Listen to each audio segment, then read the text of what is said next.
feel like I'm losing my mind. Is everybody in the world blind? Please, Lord, give me a sign, a sign.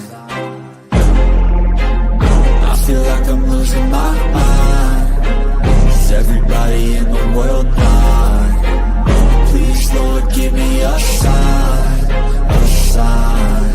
I wanna be the greatest. Everybody on the fake shit. I look around and feel like everybody is the fakest. I make this every day and I'm impatient, hoping one day I blow up from the basement. Statement, the top is so vacant. I don't hear shit that I think is amazing. Waiting for my day when I'm playing sold out shows for 1,000 faces. Hey, give me that crown, get in my way and to be put down. It ain't your place, all this my town. If I want that shit, then I'll get it right now.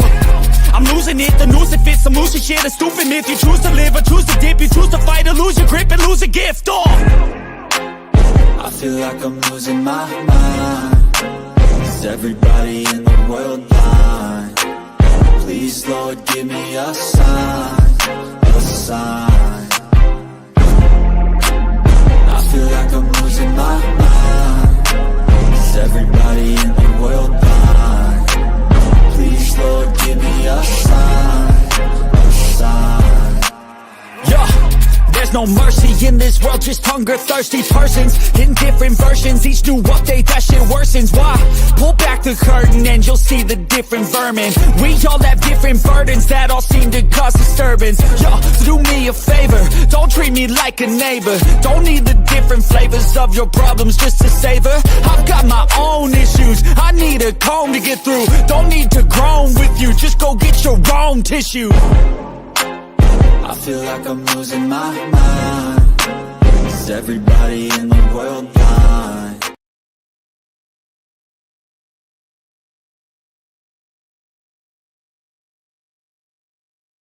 It's on.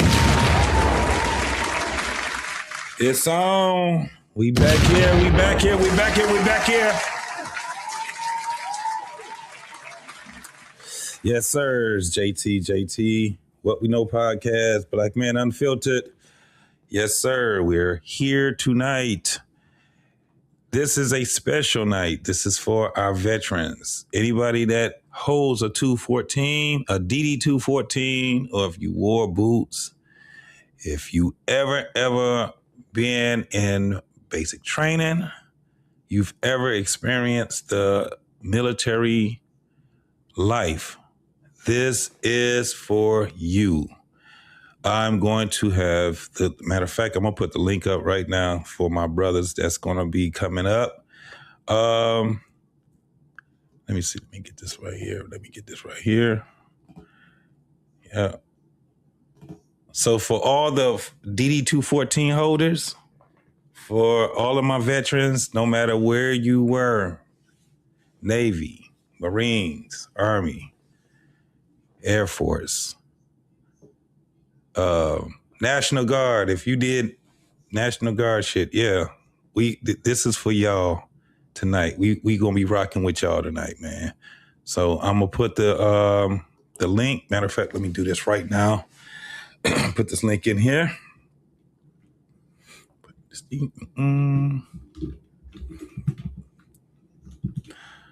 For my veterans only. This is for y'all, man. I got some videos that I'm gonna show. Now the folks that have never experienced the military life, this might be something really, really good for y'all because we're gonna be showing some videos. A lot of this stuff is gonna be very hilarious because it's been a journey for myself as a veteran, and is for my brothers, my compadres. A lot of people don't know. We talk a lot on the Black Man Unfiltered, What We Know podcast about being veterans and things like that. And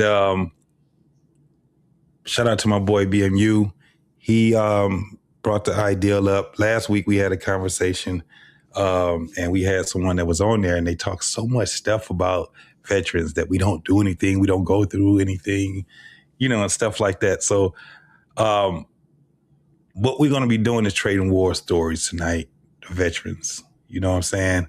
We're going to be the ones that's going to be speaking to you guys. I'm going to illustrate some of the things we went through in basic training, some of the things we went through while we were in permanent party and things like that, just to give you guys some insight on what it is to be a veteran, whether it's Army, Navy, Air Force, Marines, it doesn't matter.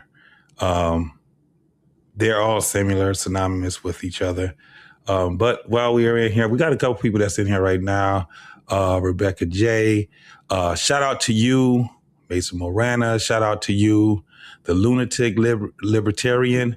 Shout out to you, and a couple other people, Isaac, Leon, 112.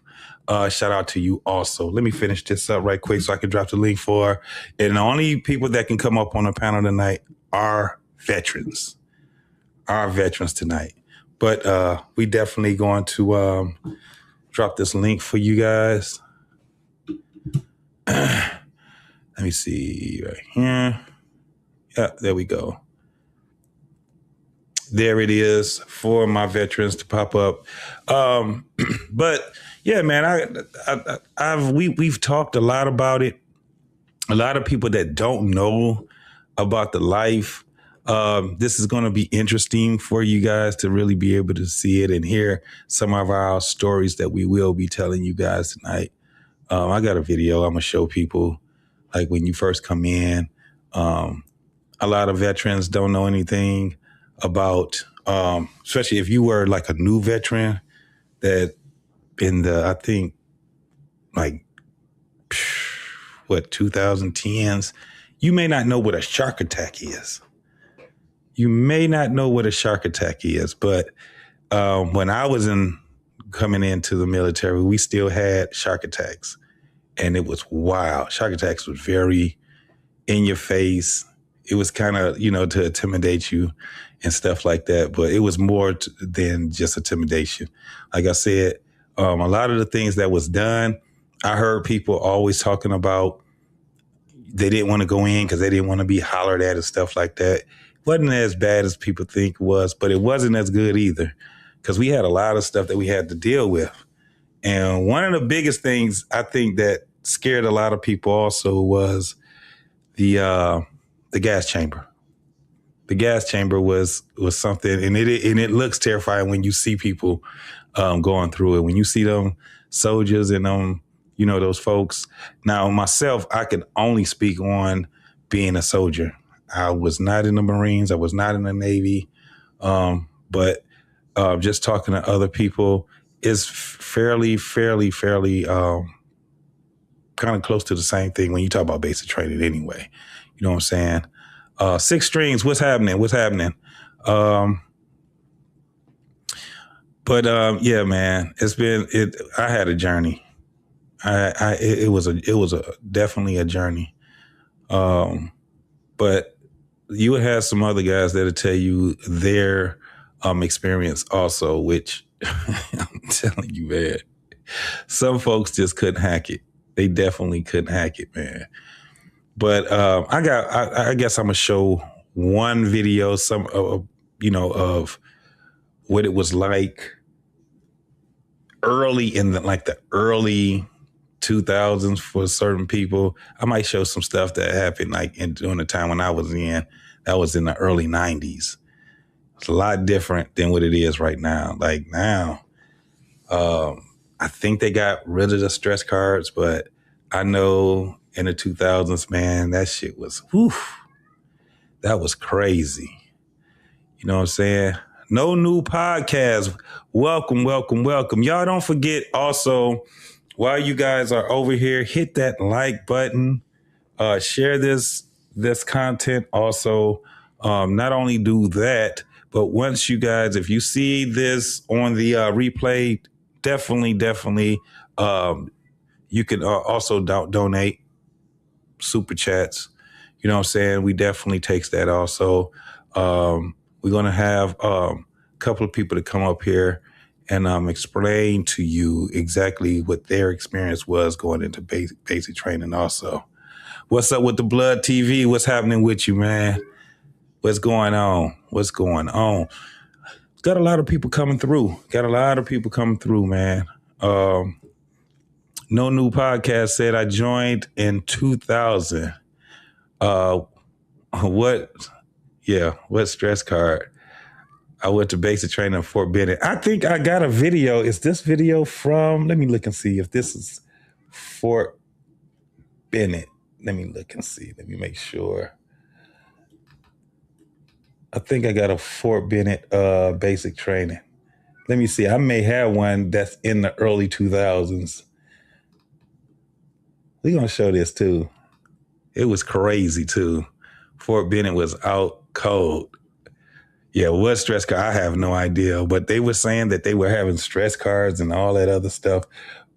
Before I even show I see Fort Jackson. Let me see.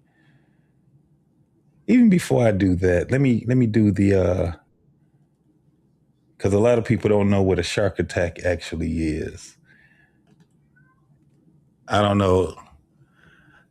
Do you guys know what a shark attack? Do anybody in the chat right now understand or know what a shark attack is? Have you ever experienced a shark attack?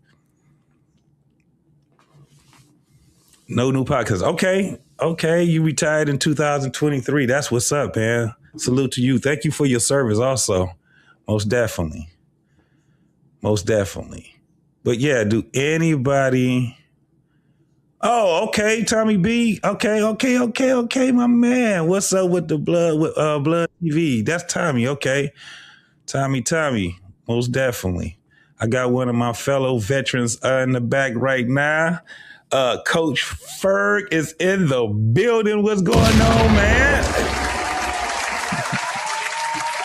Man, what's up, JT, man?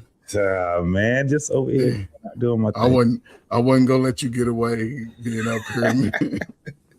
You know we're gonna be doing some laughing, right? You know it's gonna be. hey, man, look, you famous in my house, man. You famous in my house, bro, for real, man. We want to get a good laugh. My wife asked me a couple times in the last couple of months, have you heard any more stories from me? I mean, man, this is some of the wildest stories ever, man. I ain't gonna lie, man. Oh man, I had some ones. Let me ask you a question. Have you ever been involved? When did you go in? What year did you go in? I went in the summer of the Gulf War. Oh shit. So yeah, you know what a shark attack is then? Yeah, I know what a That's a shakedown when they in your face. I'm gonna show people what a shark attack is. It is funny because that was probably one of the most hilarious times of my life. Basic training. I ain't gonna even lie to you. It was fun. It was fun. It was fun. I ain't gonna even lie, man. We had a ball. Yeah, the experience. I had a wrestling match, and I'll talk about it later, man.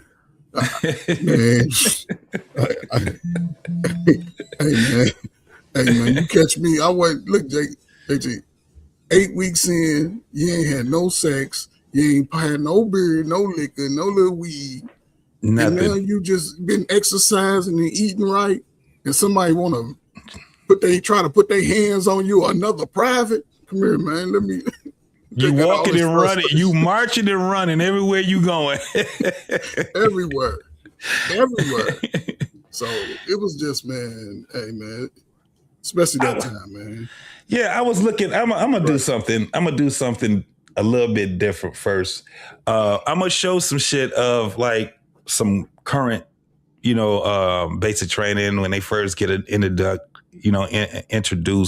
into. I'm gonna just do the Army for a minute, unless we got somebody else to come in. Not the MEPS. We going straight to basic training. Oh, you get straight there and they come pick you up. Yeah, man, it's so funny. Yeah. I have one right here with a shark attack, and I know this was like in the probably early 2000s or it was a lot different, man. But I'm gonna give the people a little something about what we talking about when you first get in, and this can be a little bit shocking, intimidating, and shocking to your system. But I'm gonna show a little clip right here. Hold on, let me get it up right quick. I know it's gonna be crazy. Let me see. All right, here we go. You can tell us basically how it looks. It's a little bit. This is what, folks, like I said, this is what they call a shark attack. This is what they call a shark attack. This is how, you see how how terrified this guy looks right now? If he's still in, I guarantee he's probably somebody's drill sergeant. Probably so, for sure. Every one of these drill sergeants, like, they look so squared away. They got the round browns on and everything, but they went through the same thing we went through, y'all. And they were looking the same way we look. But let me show y'all what this shark attack is right here. Hold on, you can't even hear it, can you? Let me see if I can. Turn the volume up. You got the volume down. It was down. Oh, it was down? It was down, yeah. Oh, yeah, it's all the way down. All right, there we go.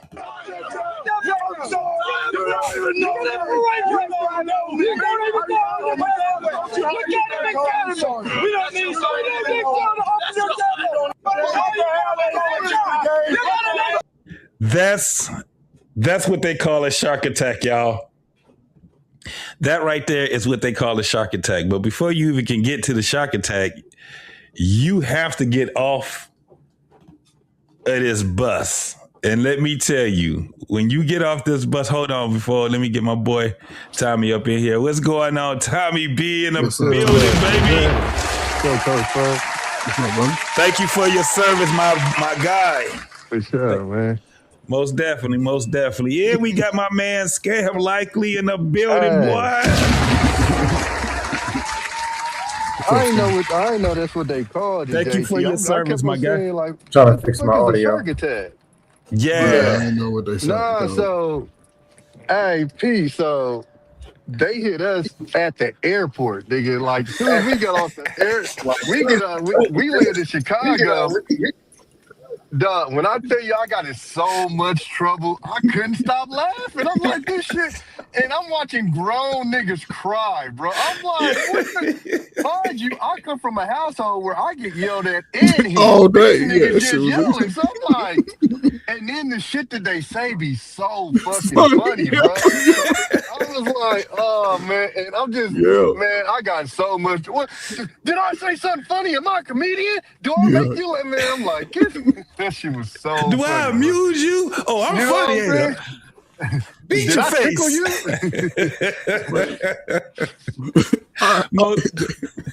Hey, really, I heard a drill sergeant tell a dude, your lips are so big they can swallow your damn head. Man, that shit was funny.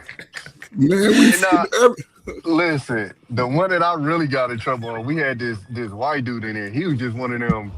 I don't know if he just was immature. He just wasn't right in the head. When them but he was calling. He was calling. You know, we call them. We don't got drill sergeants. We got petty officers, and he's calling the petty officer by his first name. I'm like, is this nigga crazy? So he comes over and he goes, recruit, you want to come to my house? You want to sit on my couch? You want to drink my beer? You want to fuck my wife? Man, when I told you I fucking died, I said, what is this nigga talking about? Bro, man, but I ain't gonna lie to you, they broke that nigga down, boy. That nigga probably had to do about 350 push-ups, man. They tore his ass up. And ended up kicking him out of boot camp. He didn't even make it through. He couldn't even make it. He was like, this is too much pressure. It's straight pressure. No, this the cold part. Nah, he just was a fuck up, so they was just getting him out of. He didn't want to go. They was just getting him out of there. But the day that they knew that they was getting him out of there, man, when I tell you they tortured that boy, man, I'm talking about that. That nigga was on the ground damn near crying. Get your ass up. And then the next day his ass was gone. I said, God, dog, they got his ass. Yeah, they gave him a door gift. Man, hey, for sure. A smooth booting the ass on the way out. Hey, can y'all hear me? Yeah, we got you. Okay. Funniest thing I remember in basic, we're doing drilling ceremony. I don't see how it was so difficult. Right shoulder, arms, click, click, click, or whatever. I don't remember that stuff. Mm-hmm. But all I remember was all tight. Everything was cool. Port, arms. All you hear is click, click. You hear ching, ling, ling, ling, ling. Somebody dropped a whole weapon. God, his whole weapon. Private scam. You think this is funny? He dropped his whole weapon. How you drop your whole both hands? dropped it on a drill pad. I lost it. I'm gonna tell you, I got in trouble too. I came in '03, so that's back when we used to wear the big ass t-shirts, but like the double t-shirts. You feel me? So you had like the black under with Come the on, white tees. Yeah, but we used to wear like 2 tees at a time. You feel me? So like you could see the under. So you'd be like red and white outfit. You have a red one under with a white, something like that. Oh yeah. So I come there with that on. So they're like, all right, take your t-shirt off. So I'm like, all right, you want me to take both off? I said, take your t-shirt. I'm like, nigga, both or one? What do you want? Get that motherfucker off. I'm dying. Like, all right, dog, you got it. Nigga. Yeah, they be on you. But hey, I can imagine what it is now. But I'm here right now. Tommy, I was in Is that his audio? Yes, his audio. He sort of you chopping up. I almost choked the dude out in basic, man. I was. Hey, the lunatic libertarian said he had a 6'5" fat ass white submarine. He was over 300 pounds when he came in. He left at 225. Yes, sir. Yes, sir. Yes, sir. Most definitely. Hey, my man. 30K came in with the fireball. Most definitely, man. I appreciate you. Say salute to all my battle brethren from an 11 series Afghan vet. I really, really appreciate you, brother. Thank you very kindly for the fireball.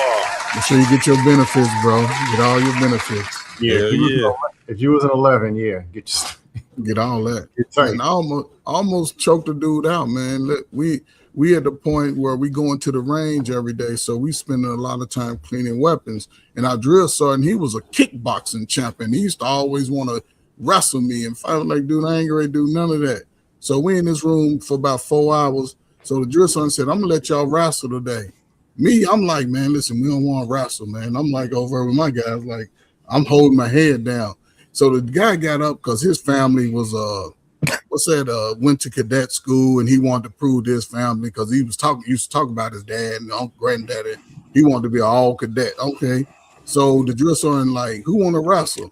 So he raised his hand, and I'm like trying to avoid. I'm hiding, ducking behind. He said, who you want to wrestle? Why he point me out? I said, man, I don't want to wrestle, man. Don't do it. Because, JT, listen, they going to do all that and then still smoke us at the end of it. So I'm like, man, don't do it. The drill sergeant like, get out there and do it. So I'm like, all right, man. Man, he came to me with some old school wrestling, man. I told him, I said, man, I wrestle at home with me and my guys. We wrestle in the hood. We ain't with, man, I got that boy in the headlock. And when I got him, I just squares up. The dude almost passed out, man. We never had a. You put him in the python? Yeah, I just locked in because I play football. He came on my legs, and you ain't getting my legs. And I just locked in. He came on my left side, and I just locked it in and just pulled up because I wrapped my legs around his leg. Yeah. His neck was like this. He almost passed out. And the drill sergeant, man, he was like, no. And, man, they never offered us the opportunity to have free time no more. Yeah.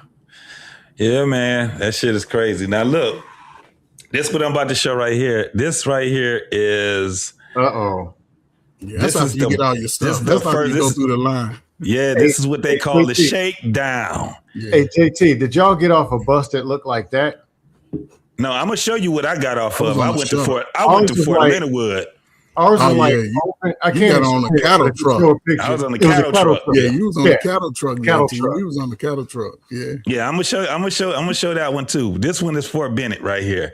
This is where motherfuckers was out there. They thought that they didn't know what the hell to look forward to. Hey, but JT, this right here, man. What years is that? Oh, it says 2004. So yeah, this was like 22 years ago. This was 22 years. Now all of these cats, that's why I said the ones that actually made a career, they look like how the drill sergeants. A lot of them look like they probably are drill sergeants, or because you looking at that, these cats should be damn near ready to retire. They probably, some of them are already doing their paperwork and everything. I got in 03, so a lot of the people that I got in with is basically setting up for retirement. So yeah. My people already retired. Yeah, so it's just funny when you first see it, man, because you don't look like a soldier at all right now. You like, how the hell they get the uniform looking like that? Everybody else, all the cats that's coming in, man, they shit just look crazy. You know what I'm saying? You look like on your ass. You look like a new recruit. You know what I'm saying?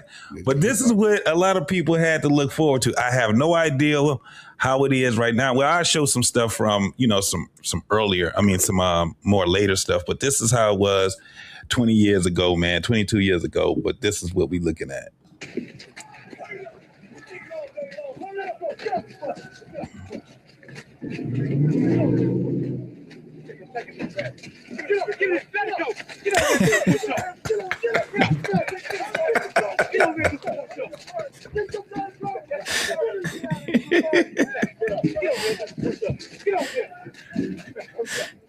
They moving kind of slow. We was moving. Man, they just got their gear, man. They don't know what's going on. Nah, we was scrambling with everything.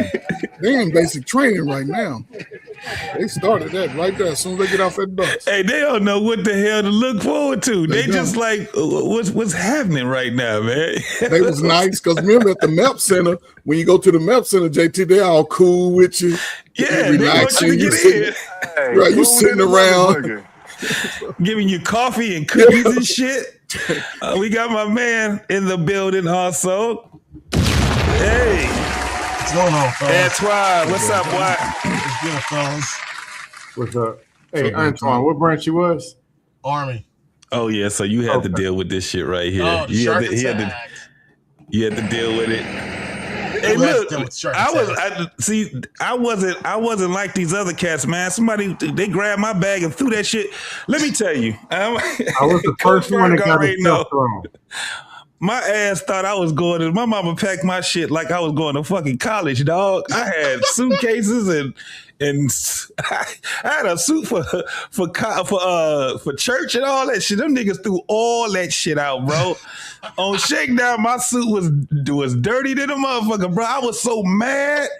Look at how they throwing look at how they throwing their shit, man. They just chugging it. They okay.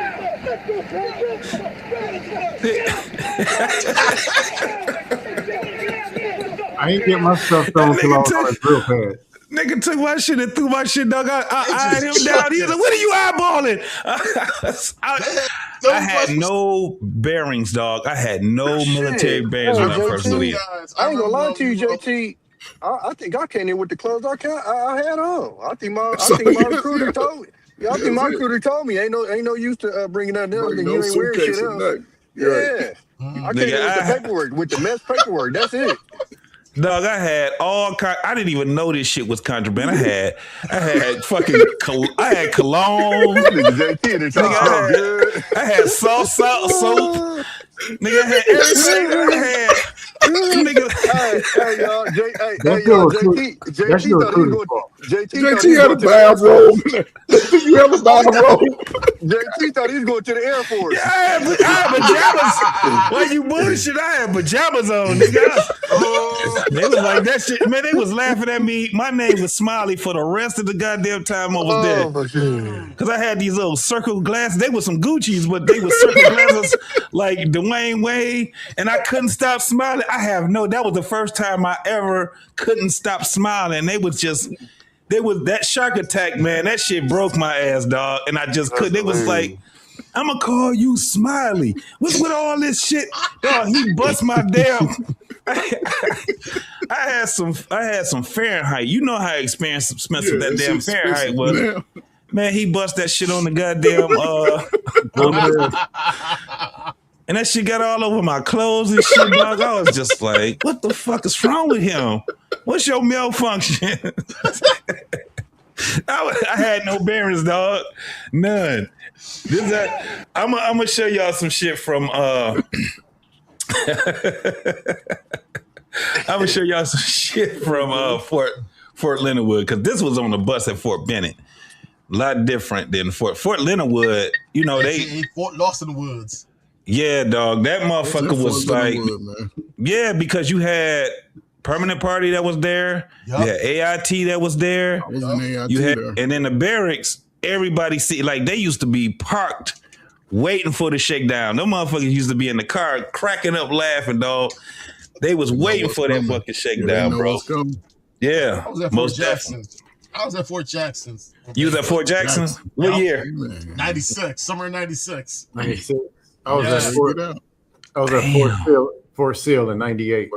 Ah, Shit, I was already at Mississippi State in Hey, 98. one advantage of Fort Sill, our showers actually had the wall in between. oh, We had the wall. So all them stories I keep hearing about sharing the head, and we had the wall. Nobody sharing had that. I mean, maybe as it got closer to the 90s, y'all was a little different type of man in the 90s.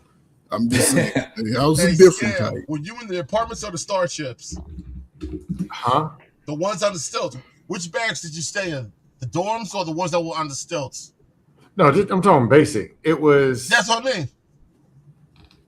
I know it's stayed no in 3 dorm. floors. We was on the second Yeah, I floor, stayed in dorm. Yeah, 3 those floors. are starships. and we on had the those bottom too. was the drill pad. That's where Yeah, everything. we had that too, Jack. That's where everything went down. Drill pad was real. That first floor, that's where everything went down. Exactly. And out in front. Let me show you some shit during the time that I went. I'm trying to find. I went in 1991. I can see 1992. So this is how this shit looked. Let me see. Let's go here. Yeah, you went in right after me in the recovery. These offensive and defensive moves. Y'all remember this shit? Yeah, JT. Yeah, that's you. That's assault, me and you. That's me and you right there, JT. That's our time right there. We didn't have that. Army We engineer. had the Yeah, with the pogo sticks. y'all ain't had it. We did that too, but we had to ban that. I remember the 6-second haircuts. Yeah. Yeah. Dog. That looked like the Hey, same they still motherfucker that cut my charged motherfucking hair right there, and they charged you. I had a hot top I paid fade. $4 for my haircut. Yeah, they Yeah, I told had me. a Another time I almost got hot in top trouble. fade, bro. I had a hot top fade, I and had this a nigga. female- That's how he cut my shit, and that nigga charged me $4. Yeah, they charged you right there. I cut mine they ain't before I charged went. They scalped me and charged me Nah, anyway.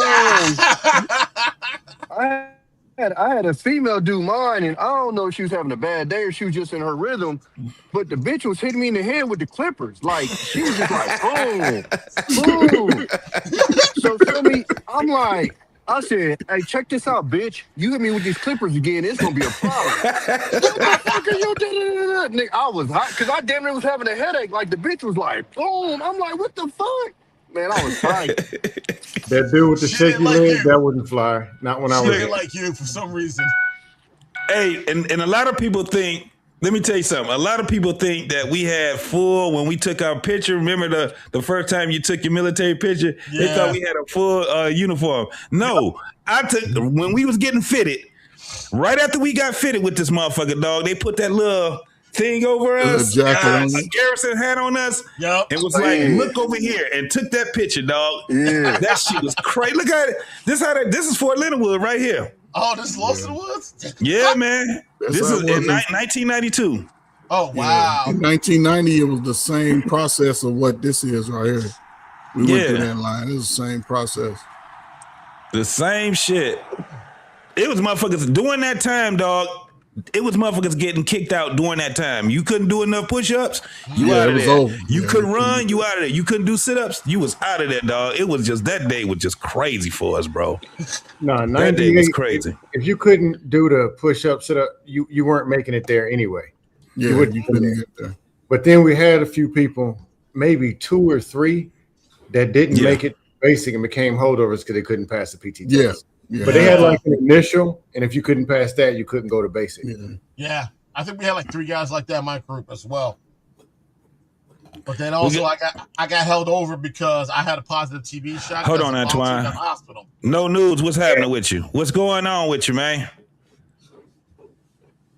You there? Uh-oh. Let me see. Oh, no news. You there? No news. Can y'all hear me? Yeah, yeah. We can hear you. What's popping with you, brother? Make sure there ain't no echo or nothing. I'm at work right now, but I wanted to chime in real quick. But Yeah, go ahead. yeah, I saw when you were talking about Fort Benning and how they stuck you in the chair, right? So Yeah. let me turn the camera on. See how my head look right now? I shaved my head before I went down to Fort Benning in 2000, right? Uh-huh. Y'all still here? Yeah. You said that was it. You didn't see it no more. When they sat me in that chair, I shaved my head before I went to basic training, right? And then they made me sit in the chair anyway and charged me $6 to run the clip across my head one time. Yep. That's Get up what through it it. Yeah. Get up through it. You know how they do that Eagle Cash card make you buy, your tennis shoes and all that, and then make you get a haircut. I watched grown men cry, get their dreads cut. See, I had the inside on that because my folks, my mother, father, grandfather, they were all Army, so I already knew you had to cut your hair before you went to basic. But watching these dudes cry when they get their locks cut off is crazy to me. Man, listen, I ain't had no family, no friends in the military. Who the fuck didn't know you had to cut your hair? Like, you got to be a goofy motherfucker not to know that. Yeah, every military movie ever made, they when they go through basic training, that you watch them cut one of them. From Red Line, Full Metal Jacket. I can't lie. We didn't have a whole bunch of people actually crying and shedding tears and the whole time. Shit, we had, man. Yeah, I ain't had that. One white dude, he was dirty. We got his ass. You know, on the TV when they did, everybody just grab a body part and just carry a motherfucker into the shower. They just carry his ass. We had one guy like that. We had one guy like that. And the white boys was down with it. They used to be like, we had let's do it. females right across the bay. We had So what they were telling us, there was this one female there. She smelled like a wet dog. Not for long. Hold on, rewind. You saw females? We had females right across the bay. Not for long. You wasn't seeing no female. I mean, not for long, because the military, if you in them barracks, they gonna hold you to a high hygiene standard. Yeah. Well, they had some mixed. They had some mixed groups, but I swear to God, like, I just think they picked. I don't know if they had a profile, whatever. They picked the right niggas to go in there, because we never heard of niggas sneaking. I'm telling you right now, if I was in one of them mixed groups, I for sure was breaking in that motherfucking door. You out your mind? 3 months? I for sure was about to be trying to get something cracking. That dude right there was I can't even remember his name, but that was my drill sergeant right there. Oh, right. I was in Charlie 210. Yep, he was my drill sergeant also. We had like, 4, and that little mean motherfucker right there, man. He was mean as shit. That'd be the meanest one, them little short niggas. That motherfucker was mean as fuck, bro. That motherfucker right there. Ours was the opposite. We had a tall, skinny one that was the mean one. We had a short, fat one that was like the cool one. But the crazy part is, we damn near like respected the mean one more than we did like the little cool one. You feel me? Yeah. Like, bro, wow, you realize that. Now this is the craziest part about this. This is what they was doing. We was just doing grouping and zeroing, right? You would zero in your weapon, you grouping your weapon before you get up there. Dog, every one of us was falling asleep while we was in that prone position, just like that. Every one of us, we was, bro, you was so goddamn tired. Do they y'all first like 24 hours, they just run y'all straight, no sleep? No, they didn't do that. So Really, our first 24 hours while they processing this shit, no sleep. When I tell you, this why I can sleep anywhere. Nigga, I'm standing straight up on the wall, knocked out sleep. I'm talking about gone. I'm talking about getting it. Yeah, we was that motherfucker so tired, dog. They didn't let us sleep. I think all together it's probably like 30, 32 hours or some shit before we got to go to sleep. But yeah, they did us dirty. Yeah. There was right, bro. There was I don't think nobody didn't get caught. That Z Monster caught everybody ass, bro. Man, especially pulling far guard. You imagine pulling far guard at 3:30. You gotta get up before somebody come wake you up. You just got to bed at 10. Yeah, I don't know how. Gotta remember those weren't even those were A1s right there. Those weren't even A2s. M16. Those were A1s right there. Yeah, you can tell. That was my first time out of California. That's my company right there. Okay. Psycho. That was your first time flying when you left. Yeah, that was my first time on the plane, first time out of California. So I get to Chicago. I'm already a little jet lag, and then y'all let us sleep for 24 hours. Nigga, I was out of there. This right here was what everybody had to move. You gotta have a gas chamber. You have to have it. Yeah, this is what everybody dreaded right here, dog. Yeah. This shit right here, even before you even get there, once you get out that truck, everybody start coughing, don't they? This smell shit that right shit. here. No, we went to the chamber after lunch. That's the worst part. Yeah, that's the best time to go. That's the best time they're gonna take it. This right Hey, here. I ain't gonna lie. I would do the gas chamber again. I'll do it. Now look, this right here, motherfuckers used to sleep on this shit right here. Wait a But if you minute. went, Yeah, if I you took went that to shit the golf, serious right there, chamber JT. again? yeah, if you went Gas to the mask, I Middle wanted my East, shit sealed. I ain't want no loose nothing. if you Fuck was in the that Middle gas East, chamber. nigga, you was remembering this time right here, I nigga. could pop You that was remembering motherfucking. this time. I was under that 20 seconds flat every Yeah, time. yeah. That shit, and they ain't taking that motherfucker off. That shit was on in 9 seconds or less. Hey, Tommy, everybody got a weakness. Gas wasn't mine. Mine was road marching. But everybody got a weakness. Everybody got Weak the ankle one ass. thing to do. Bro, this Road right march. here, this right here, it that was was I was thinking about this time right here when my ass was in Jordan, and that goddamn airstrike came. Dog, I was just trying to remember how that shit went and I didn't take that motherfucker off either, bro. Let me tell you something. If you've ever been in, like, even if you went in like to what was that they used to call when you go to training before you get to before you go overseas? Was it NTC? NTC? Yeah. NTC? Yeah. And you know, when you do that shit, dog, we talking about hours of having that gas mask on. Hours. You take that motherfucker off, dog, you got cups of water coming out that motherfucker, bro. Hold up. I went Motherfuckers to the was out there gas breaking the mask. ceiling and everything and training. But when you got your ass on, you got your ass in that sand though. Like, that shit wasn't. You was like, hell no. Them horror stories we was hearing. Yeah, JRTC, NTC, absolutely. I'm in the NTC. I did NTC. Oh god, NTC. Yeah, that was over in I know Fort Irwin, when I was there. Fort Irwin, yeah. Fort Irwin. That's a rite of passage. If you JRTC was over in Louisiana, wasn't it? Yep. Yeah. Hey, JT, I was stationed at Fort Polk. the day they were going to NTC in my unit, I was processing to go home and get out the army. Look at you, man. You lucky bastard. This shit right here, I done slept in one of these things right here, man. You know how they teach you how to drink the water through the canteen? Yeah. With the little thing in there? Yep. I wonder, do they still have, who's ever been in after 2010, did they change these up? I know that they did. They had that change. You gotta have an adapter for your They changed the camelback. gas mask like 2000. Oh, that's go- right. Then later, everybody started What was it? I'll canteen- ask the soldier next time I see him. I go to the base often, and I'll ask them about the gas mask. It's Hey, still say got no notes. I said Hey, it's still I'm got looking at this video. Y'all didn't get it that bad because we was drooling and you could see fluids coming out of everybody's Who mouth. didn't get it that bad? Rolling, you nose was running. I don't see no snot. I don't see no burning. drool. Y'all didn't get it like we did. Look at that shit, Ooh. man. Back in we was out scam back in the 90s, man. They gave you extreme everything in training. Hell yeah. Look at that There shit. wasn't listen, yeah. People We was in that throwing up motherfucker inside. singing and everything. Right. You all Nah, kind of I shit. remember this one instructor. I remember this one instructor we had. This one range instructor. He was walking around without his BDU top, had the mask on without the hood, walking around looking at everybody, doing push-ups and everything else. Mind you, Hey. the drill sergeants are in full mop gear, right in front of that can, putting everything together. Smoke's coming through and everything else. He walking around the room looking at everybody like this. He walking around doing push-ups like it's nothing. And I'm saying, look at this guy. Well, what the hell's his problem? Yeah, people All of can this, build this right here was fun. build immunity to it. Yeah, I was Yeah, having fun doing with this. shit. It was this- fun. this shit was except fun.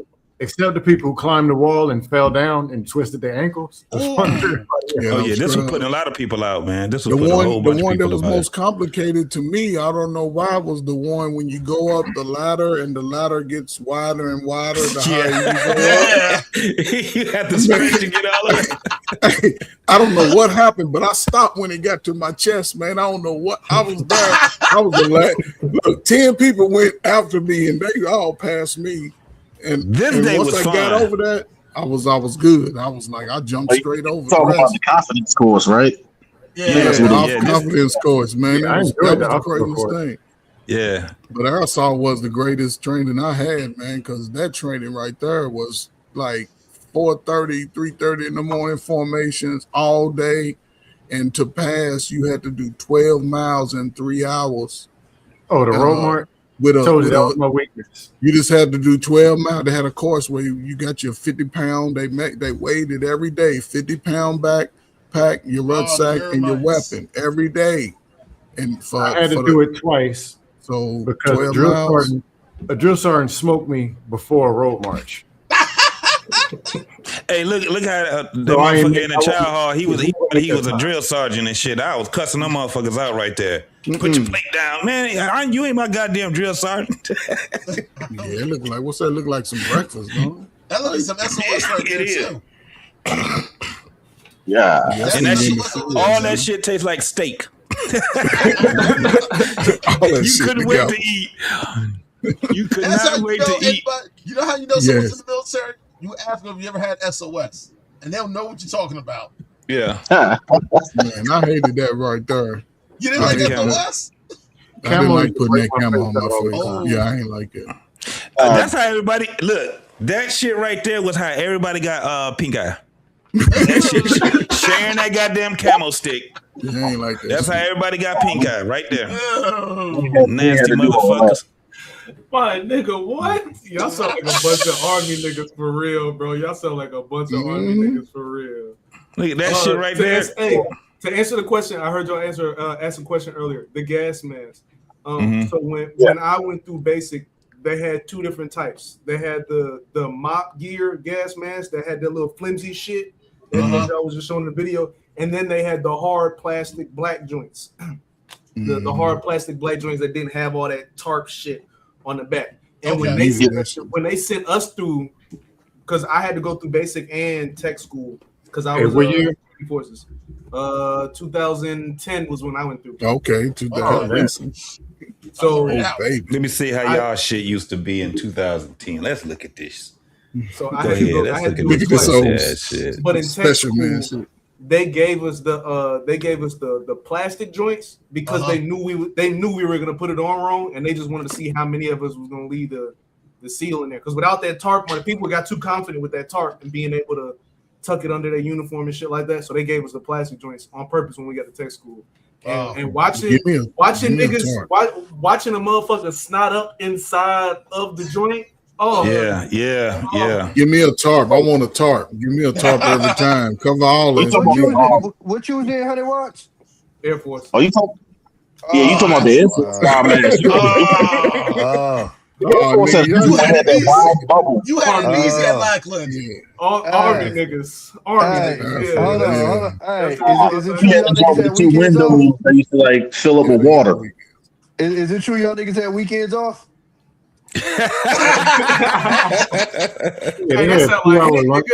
That sounds like 2 hour lunch breaks. I'm not real. That was the rumor. Hey, no, real talk. We did have weekends off. Yes, we were. Let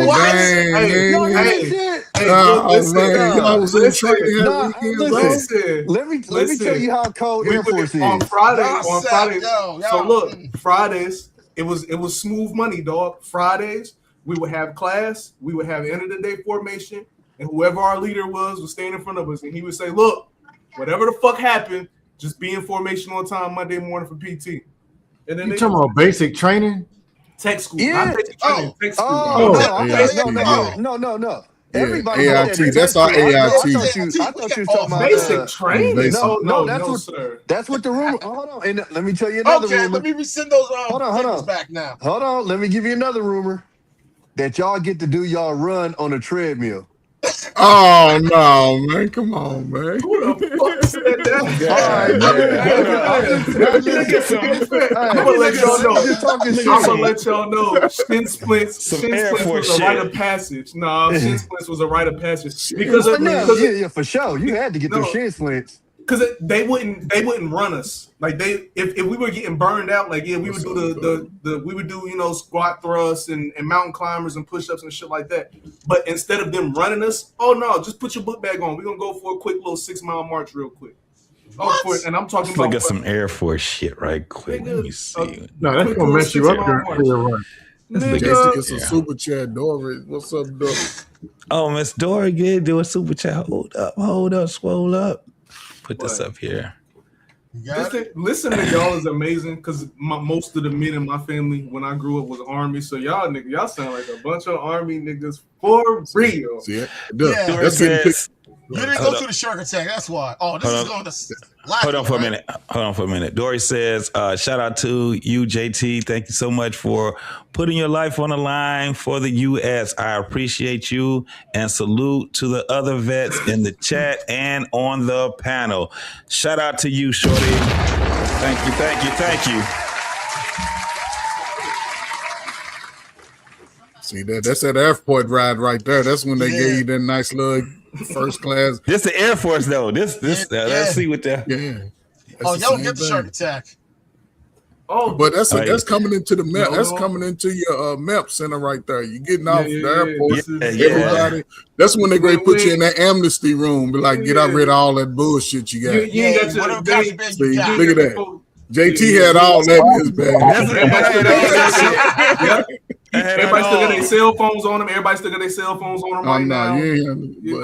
Right here in this video, everybody still got their cell phone. No, never mind. Look, and you watching them just cut his hair, so you know you next. Like, they taking care. Shit, that shit was 5 seconds for me. That motherfucker was like, get out. $4. Next. He's shaking his head like, God damn. My recruiter made sure everybody who showed up to his office to go to basic training, he made sure we all showed up to this office the day before with a fresh haircut. He was like, none of mine's. Y'all not getting off that bus needing a haircut. He prepped us. I appreciate him because he made sure. Man, they gonna give you a haircut anyway. You gonna pay the money anyway. Okay, hey, but I wasn't the guy that got off the bus with the afro though. Yeah, I'm just saying though, it don't matter if you got if you walk up in there with me, you in violation.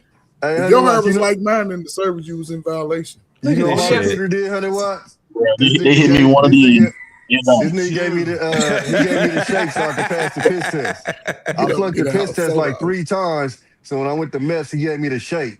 I drank the shake and I passed that motherfucker to get in. This ain't intimidating. This is not intimidating. This because this is for the camera, brother. This is that's showing the good side. That's showing the good side, JT. Yeah, that's the right word.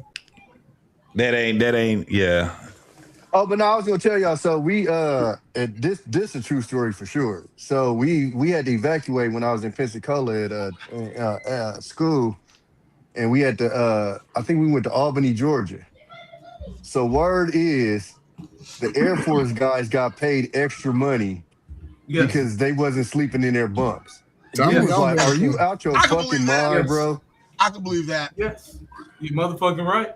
I said, boy. Motherfucking right. I almost went to the Air Force, but the recruiter was a pussy. Like, I wanted to beat his ass by the time I got out of here. Like, the nigga was just like, yeah, we don't really care if you joining us. How many of y'all? Okay, how many people on this panel right now will punch their recruiter in the face if they saw him in real life? No, my real recruiter was no, Pete. This is why I went to the Navy. So my real recruiter is this big black dude from Louisiana, right? I'm walking out that little Air Force thing. He like, you joined up? I'm like, nah, fuck him. He was like, oh, so you still looking? I'm like, yeah, what's happening? Because my only 2 choices was gonna be Air Force and Navy because my no military knowing ass, I thought them the only 2 niggas that wasn't gonna be over there fighting. So so he pulled me over there, so he give me the spiel. He like, look, we get stationed in solid ass spots. He like, we got Florida, we got Cali, we got Texas. He said, you go fuck with them, you gonna be in bumfuck Kansas and yada yada yada.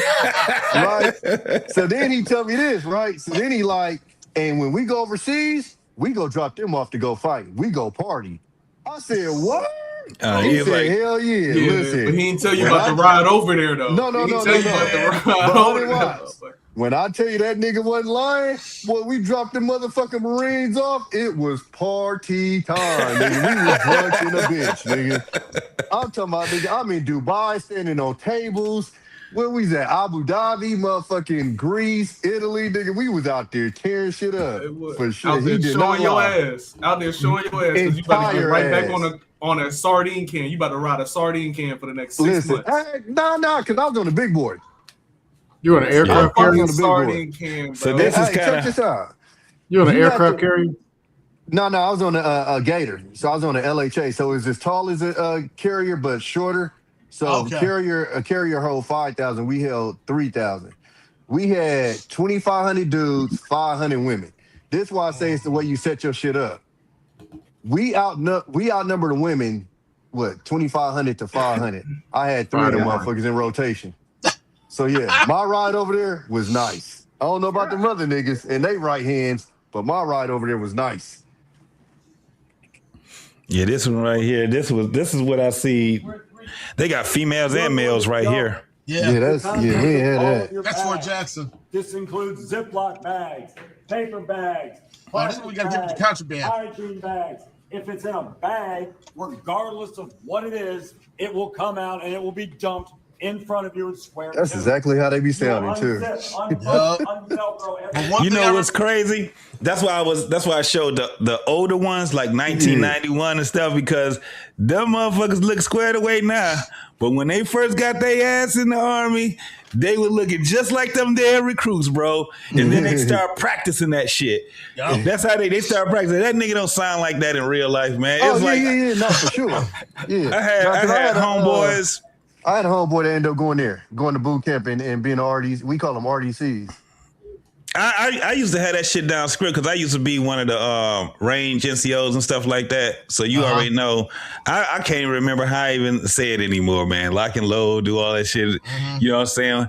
Fires, watch your lane. You know, everybody, we just did it so long. We did it all day. You know what I'm saying? So, you know, and then you get a chance to see a lot of dudes that, especially when you come over to the States and shit, tax sergeants, drill sergeants and stuff like that. You just learn, you know, that whole thing of the culture of whatever it is that you're doing. That's why I was looking at, like, they don't have, I was looking up PODC. It's not PODC anymore. And they've changed it so many times. Isn't it basic? It ultimately went the basic leadership course now. And they went from, I know when I went in, it was a couple of weeks. It was like 5 weeks or something like that. Yeah, they brought it. Like they brought it down to 22 days, and then they ended up making it back in between. I think it was like 30 days or something like that. 30 and 45, I remember. Yeah, so it's not even called PWC. It's called Basic Leadership and Advanced Leadership. That's what we're calling it now, because one of my brother's friends that's still in, I was mentoring him when I got out, and he was telling me all the shit that they changed within the last couple of years. And I'm like, this is that new Army shit? He's like, yeah, this is that new Army shit. Yeah, they changed all of that up, bro. Yeah. So, I was looking at that. And then they have, like I said, this right here, basic training, that's the first time you go into training. But once you start going to different schools, it ain't nothing like basic training no more, man. Everything is, you know what I'm saying? Like, okay, so somebody was talking about Camp Jackson over in Korea. I know I had a friend that went there. I went to, I was in Germany. So was it Grafenwehr? I think it was Grafenwehr where they had the PODC, which was all cool. And then they said that they just implemented back navigation. Land nav? I was like, hell yeah, because everybody kept failing that shit. You know what? I can't, what? I can see why, because honestly, like after I finished Signal, I went infantry. Yeah. And land nav was like the one thing that made sure we learned. It'll get you up out of there. Land nav will get you up out of there, baby. I see jokers fail land nav. I'm looking at them like, what the fuck? Seriously? I don't know how they can do it now, shooting the ass smith and all that stuff, and motherfuckers can't even tell time. How the fuck can they? You know what I'm saying? Exactly. How they gonna do that? That shit crazy. They better keep that shit out of the course, because ain't nobody gonna pass. They ain't gonna have no NCOs, just a bunch of specialists. I remember, here's the wild part. One dude I know that's an instructor at the course, he said the only people that passed land nav were all 11 Bravo. Either 11 Bravo or 19 Deltas. Everybody else failed. Yeah. Quick question: Who said it was at Camp Jackson? One of the guys, it was a person in this person right here. They said they was at Camp Jackson in Korea. Yeah, PODC. I was stationed at Camp Jackson. That's where they sent me. Like when I first went in like 2005. I was a sergeant major driver back then, and when it became was it SALC?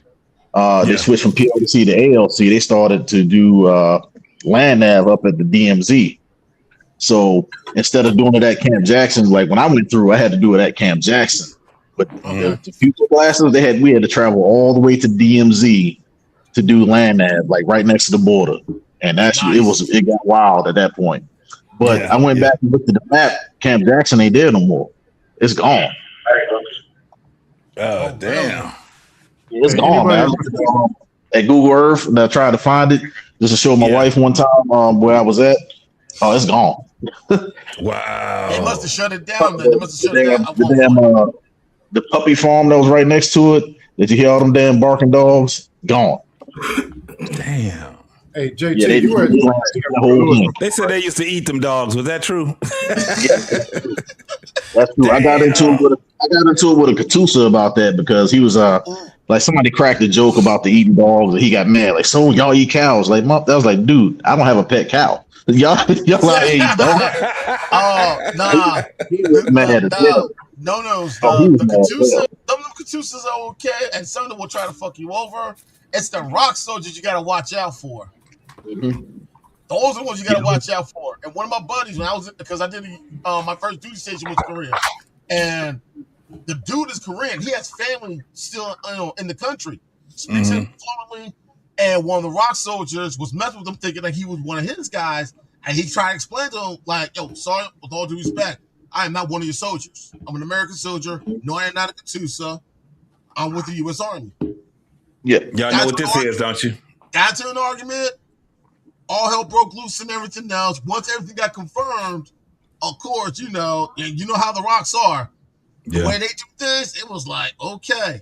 But what made it even crazier was the fact that both their families came from the same village.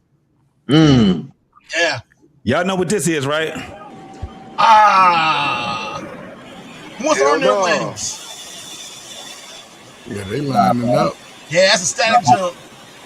My knees are too bad. Stand up, hook up, shovel to the door.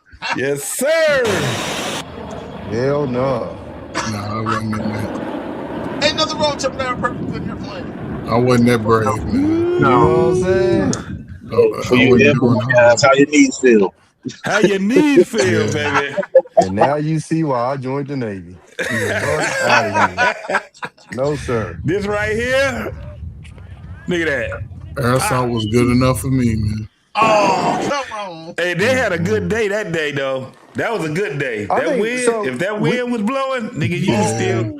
We the only ones that get the swim test, huh?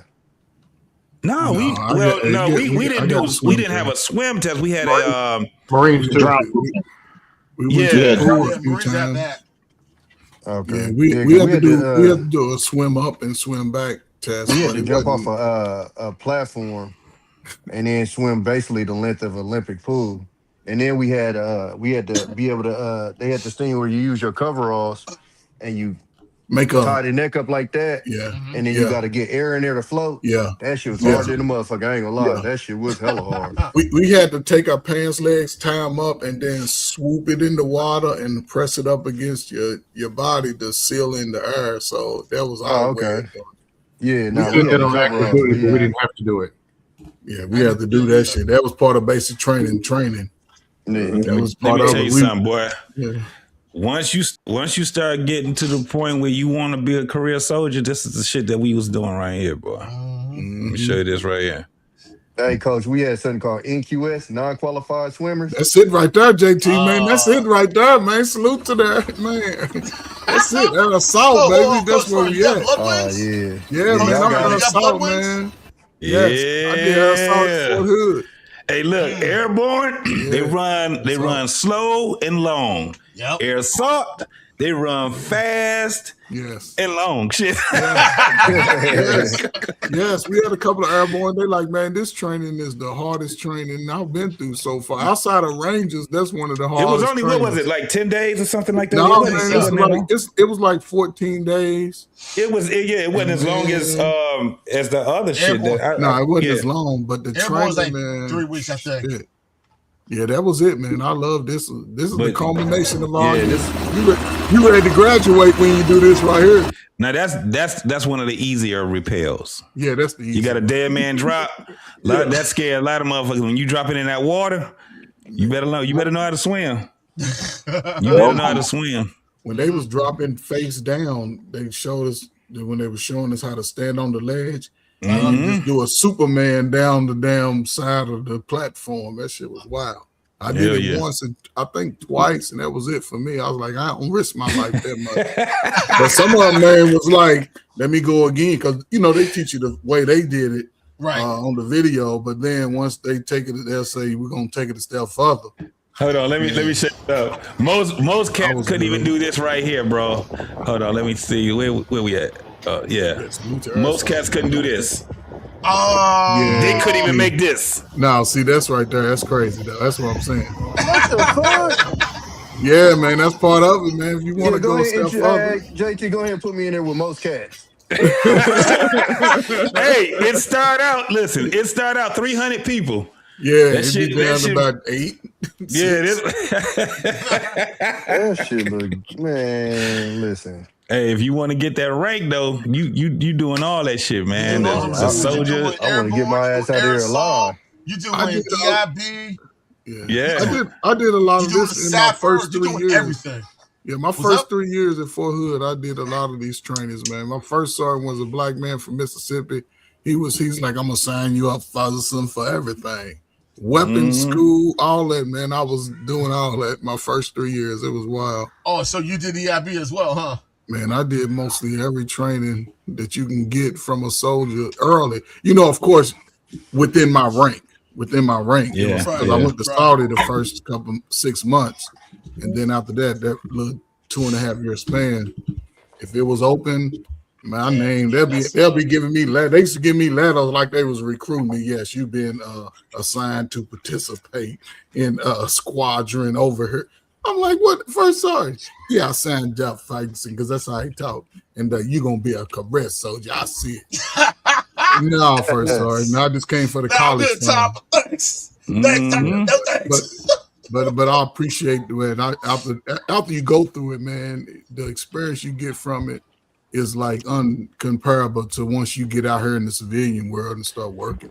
Now you got to be crazy and not your goddamn mind to do this shit right here. 62 days of hell. This right here, nope.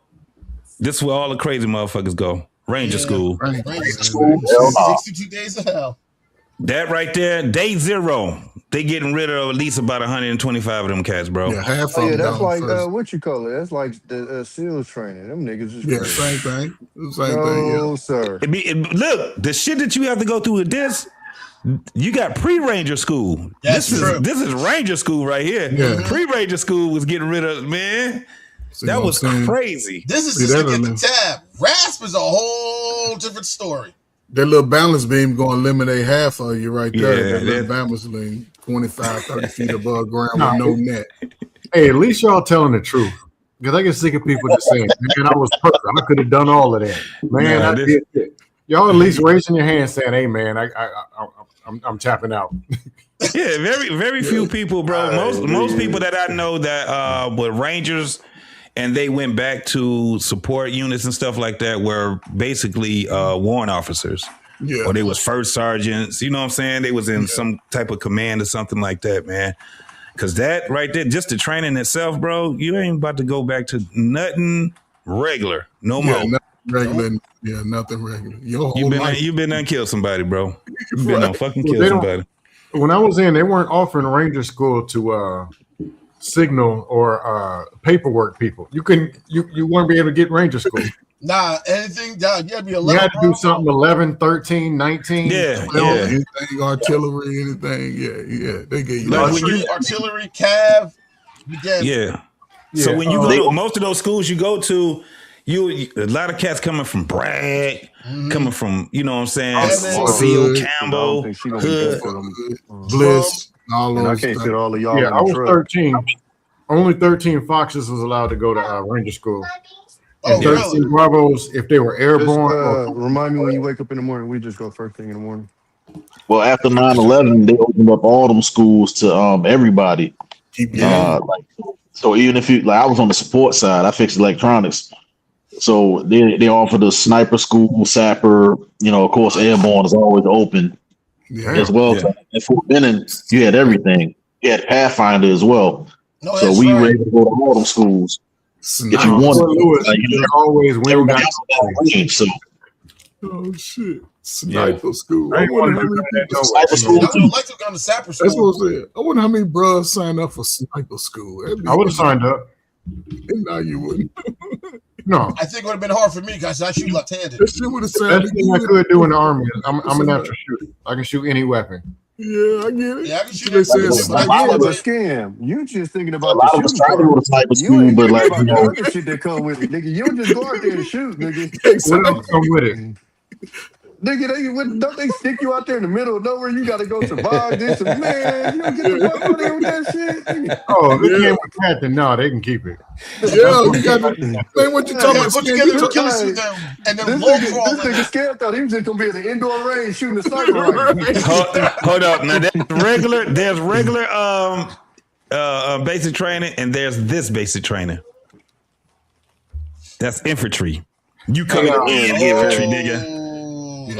You coming in infantry. You either going to Sand Hill or Harmony Church. JT. Those are the only two places you go. And on active duty, I climbed the 50-foot rope.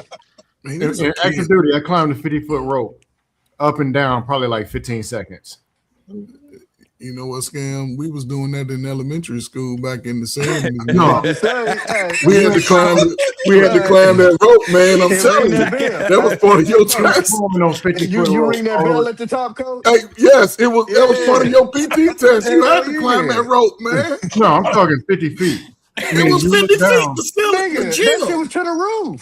The gym was at the roof. I'm so The top of the surprised. gym is 10 feet. We No, talking man. The rim You was in the basketball gym, Scam. We had to go to the top. The where rim is tree 10 Come on in the feet. gym. Yeah, that's in what the you gym. Yeah. I'm talking don't hey, look bro. down. Hey, bro, if you see what these cats was doing right here, this is every fucking day. Yeah, that's part of your training. Yeah, that's good exercise. That's Yeah, a that's lot. great exercise. That's great exercise, man. So I got to You jump can't in. be, listen, you gonna be cannot on be profile. 30 plus years old talking about do you want to go in the military and do No, infantry Nigga, my at 30-some years neighbors old. looking at this shit. They getting your old ass up out of there. My Wait, neighbors looking at wait. this shit. The I fuck? want hold to up, see the ankles and JT. feet afterward. Wait, JT, these guys don't got BCGs on? Huh? They ain't wearing no BCGs? This is kind of new. This is kind of, I don't even think they even have that anymore, bro. They got regular glasses now and shit. Yeah, they got Those birth controls was during our time. I think they was like, yeah, they got them. Oh yeah, the BC Yeah, they don't- glasses. I forgot They don't this update shit. the frames. They don't update the frames. Yeah, they got regular glasses now. That's a good Yeah, in catch. 2000, didn't before I think got that. out, I got actual decent looking frames. Right before I got out. Wait, you said when? 2000. Like 2000, I went through they had BCGs. I 99, joined. 2000, you started being able to get So, regular frames. yeah, we had BCGs. I joined in 03, nigga. We had BCs. Nigga. You was in them motherfuckers, them thick ass BCs on. Now, in basic, yeah, on active duty, you could Oh get. yeah, no, active duty, yeah. No, I'm saying in basic. Oh, okay. In basic, you was rocking the Listen, BCs for You sure. got BCGs. Face shuttle glasses. I got two pairs of BCGs, and ironically, I found them when I was cleaning out my garage, and I had the wire frames to go on my mask too. Yeah, yeah, and all that. Look at that right I there. forgot about the birth controls though. That's hella So funny. So they don't even, do they this still, shit. they don't have these uniforms anymore, do they? No, they No, more. those are the new ones. They got what y'all got the digital camis now? Nah, they I forget what that pattern is called. I know the Marines Which got one? the digitals. Damn, what the hell is that pattern So- called? It's a different pattern now. It's more the Velcro. Everything is Velcro. Yeah. now. Oh yeah, all the patches Yeah. is Velcro. Yeah. It's still similar to like the BDUs, how they used to be back in the day, but it's a different pattern. Different I little think they're called pattern. ACPs, Yeah. Okay. ACPs, something like that. I think they look like how the German patterns were. It's still the camouflage. It's just a difference, It's just a little style bit. to it. It's not just More- not much black on it. That's Let me More tell you something. desert. More desert. Look at that shit right there. He wore this uniform, boy. That uniform right there. By the time he get to looking like this right here, you know he been wearing the hell out this uniform. Exactly. Exactly. Look at that's how we used to have. Well, no, did Nah. we used to? See, We nah. didn't. That was We had them so. on the Our car. Gore-Tex, we used to put our rank in the middle Yeah, right here. Vortex had those there. Yeah, ours is on the collar. Yeah, I was on the cover. Yeah, you get a chance to look at. Damn, he done been in everything, bro. He got patches on the side, on the right and the side, and he's fucking. Ain't CIB. that That's CIB right there. CIB right there? CIB drill sergeant patch. Yep, right here. That's the drill Is sergeant that drill patch or, right is there. that drill or recruiter? No, that's drill sergeant. sergeant. That's drill sergeant patch. I have to see him up close to tell the difference. Nah, that's drill sergeant. Yeah. Drill sergeants always wear their patches on the right side. It's funny. Right. It's funny because my first time I deployed, you didn't see a whole bunch of people who had this shit on their the American flag. Yeah, you didn't see everybody having it on their right. They all got them now. I guarantee he either got what you call it, the horse. What's that? Cavalry. That first calf. Yep. I'm pretty sure that's the first calf that's up under that whatchamacallit, because most of these infantry motherfuckers end up joining up with first calf.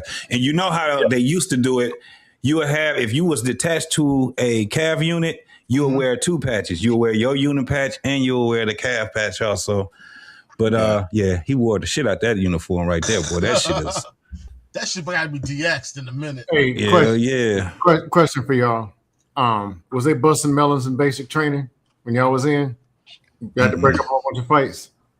No. Yeah, I got into a fight in basic, man. I had to. We used to just fight.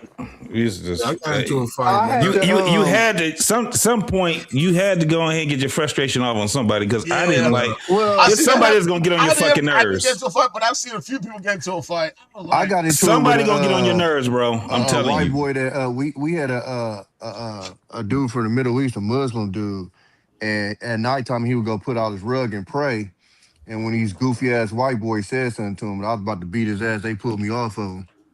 But like shit was hella disrespectful. This nigga minding his own business. Like, get your bitch ass on, blood. Like, weird shit. Into a fight. But like the wrestling shit though, hey, coach, you wasn't, man. It's so many wrestling matches. We had to do my boy Chuck Diesel. This nigga bench pressed 400 pounds, and we had this chief that was like this, all-star high school wrestler. But the nigga like 5', probably 5'7", 5'8", but a little yoked, you feel me? And my boy Chuck probably about 6'1", and this nigga legitly benching 400. And so they get on the mat. Man, old boy tried to put one of them wrestling moves on him. My boy Chuck picked that nigga up, man. He banged that boy on his back so many times. Blah! Yeah. Man, that shit was hilarious.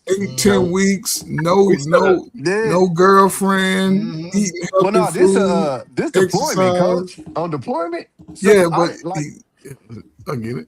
I ain't like to do all the wrestling shit because I don't want to fight. But I had this one white boy he challenged me. And you know the white boys the protein powder white boys. He used the protein powder and lift weights all day. Yeah, he think he getting tough. I'm 6'4", I'm like 175. I'm skinny as fuck back then. And he called me out, and I banged that nigga off of every wall in the office. Everybody in that mouth I said, I don't know why y'all thought I was going to fuck with. Like, the fuck? And he got so mad, I went to give him my hand and like shake his hand, and he threw a punch at me, and his fucking ass is so slow, I just slapped his fist out the way. That shit was hilarious. Pretty much one of now, we were making bets on wrestling. This right here. This is where they set you up right here. This is the you got all your gear. Oh wait, there's one thing I forgot to mention, guys. JT, pause the tape. There's one thing I found out before I shipped out. Always watch out for the drill sergeants with the blue discs. Those are the ones you don't fuck with. The blue what? Always never fuck with the drill sergeants with the blue discs. The infantry guy. I'm sorry to tell you, man, they all look the fucking same to me.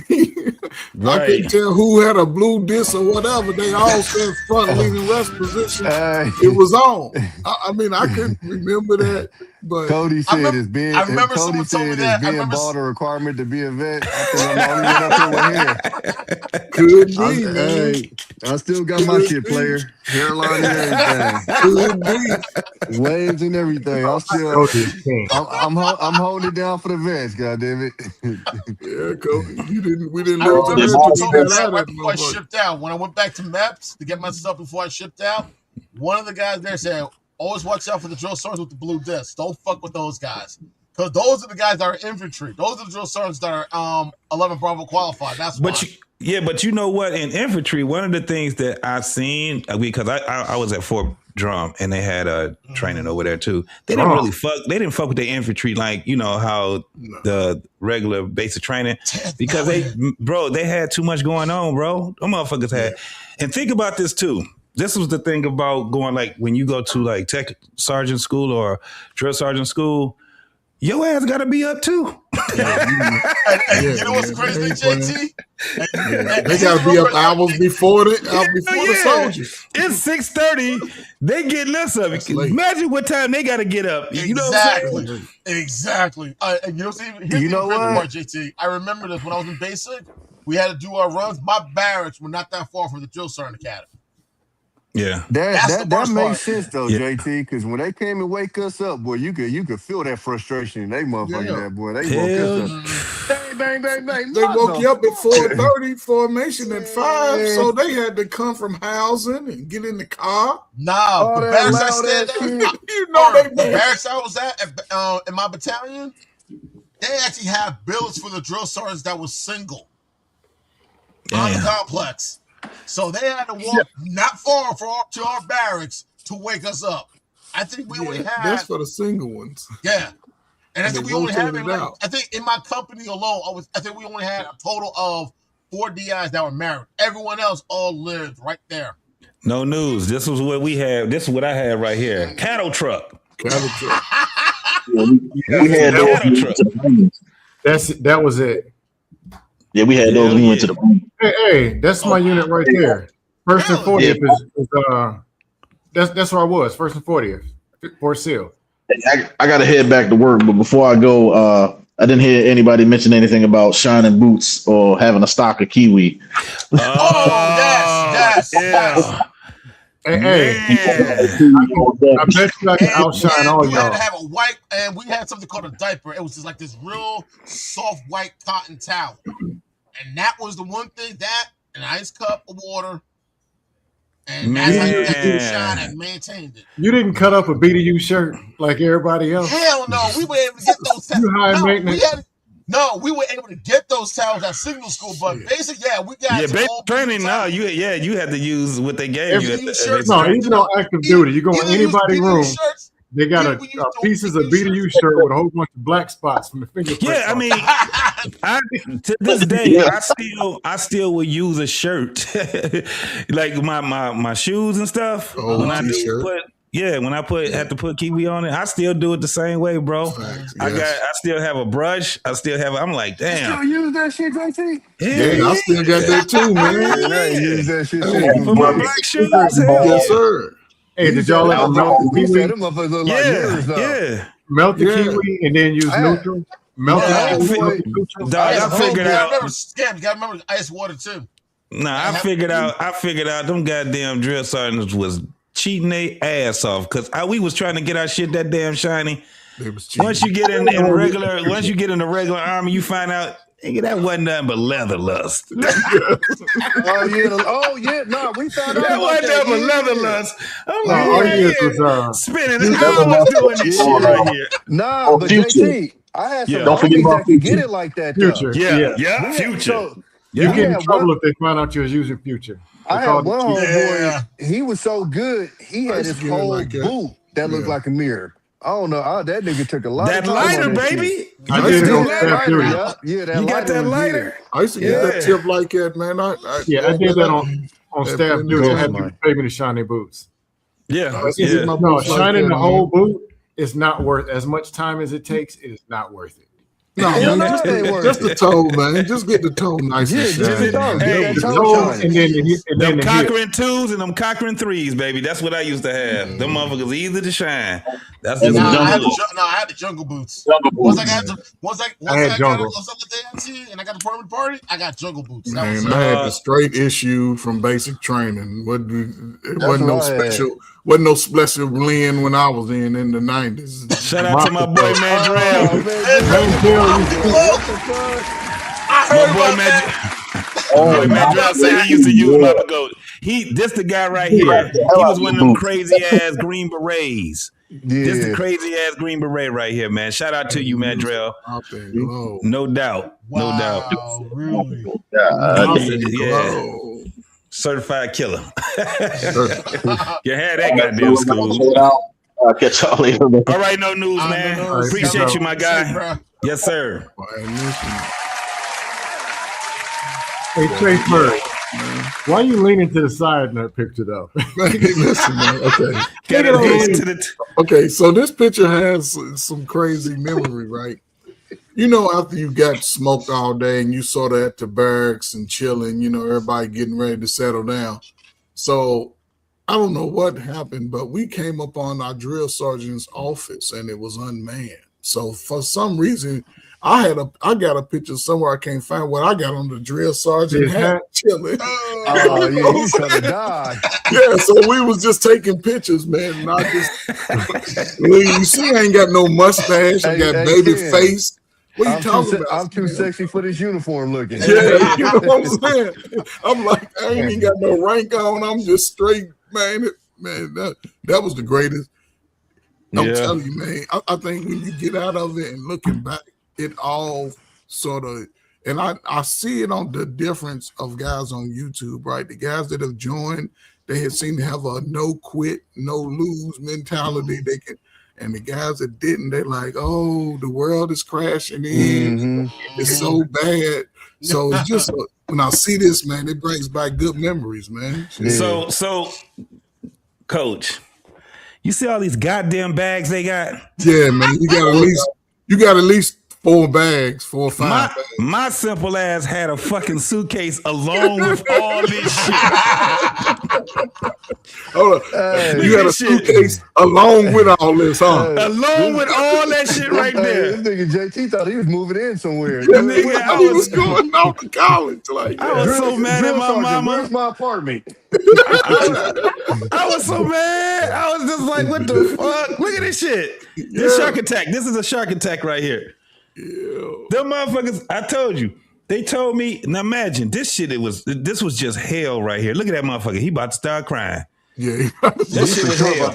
Hey, that's the real basic training face right there. And bro, they have your ass walking like too goddamn far. You be like, where the dough at? You don't even know where the fuck you going. They just hollered at you. Go. What are you doing? Get over there, soldier. You like, oh God, where am I supposed to go? They just said go right.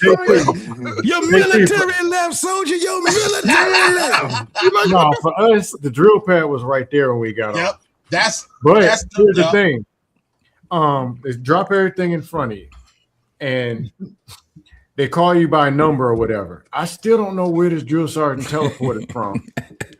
But you got your ruck and all that in front of you. They called my number. By the time I'm reaching down, drill sergeant teleported, grabbed it, threw it like 40 feet. It bounced off a brick wall and was spinning on the drill pad. I'm just sitting there like this. And then for us, I had to chase it down, go get the rest of my stuff, and now they grab it and throw my other stuff, pick it all up, and then we got to pick it all up to the 3rd floor. But before that, I got to watch where I step because Martinez threw up on the drill pad. Look at that shit, man. Yeah, they get you right, man. Nah, I remember one of the drill sergeants in my company. That's exactly what the drill. No, oh, that's right. That's 1st and 40th. I was gonna say that looks exactly like the drill pad, but this is where I did basic Alpha 1st and 40th. I remember one of the things that drill sergeants had. He said, "Y'all got 10 seconds to dump your bags," and he counted down 10, 8, 4, 2, drop. Everyone drop, do push-up. Got back up. You got 10 seconds. Ready, go. 10, 4, 1, drop. Everyone drop. Push-up. That was it. Yeah. All the mind games. He's like, you got 10 seconds to dump your bag. He means dump your fucking bag. Don't Hey, just JT, take pull everything out. that picture back up again. Hey, JT, pull it up one more time. Are they sitting on their knees, man? Okay, I was looking. You can't do that at 30. At the drill sergeant's office, there's 2 rounds because we field artillery. Our rounds, if you're heavy artillery, the rounds weigh 98 pounds. We had these 2 dudes that kept playing around while I was chilling. They told them stop playing, kept playing. Drill sergeant said, hey, all right, Johnson and Purdy, Go bring me those rounds over there. They bring them all the way across. That's what it is. That's what I was thinking, man, girl. Then he was like, yeah, I was thinking the same They thing. got so hot they had to they didn't blouse their Yeah. face, that's why. no, then when he told him, They would tell you to blouse them. They would tell you to blouse them when it's too hot. Yeah. no, then he told him, hey, take those rounds way over there to Drill Sergeant Smith. Ask him if you need some rounds. Yeah, we used to Drill do Sergeant Smith, go ask Drill Sergeant Davis if he needs some rounds. Oh, Man, this dude is probably still shaking like this in the rounds. So I was in a maintenance unit. So for the guys that's coming to our unit, we had sent them all around at every company looking for a glass hammer and a fallopian tube. Had them motherfuckers going. Oh, we had our things. We had our That glass hammer used to get to motherfuckers every goddamn time, bro. They just going. It'd be 3 hours. I done forgot I sent this motherfucker on a dummy mission. Hey, how about go out there and give me 100 yards of flight line. Right. Don't give me a box of grid squares. Yeah, this shit was crazy, man. See, this is where they're teaching them how to organize their stuff. Yeah, we need a tripod. Yeah, we need a tripod for the Hummer, for the Humvee.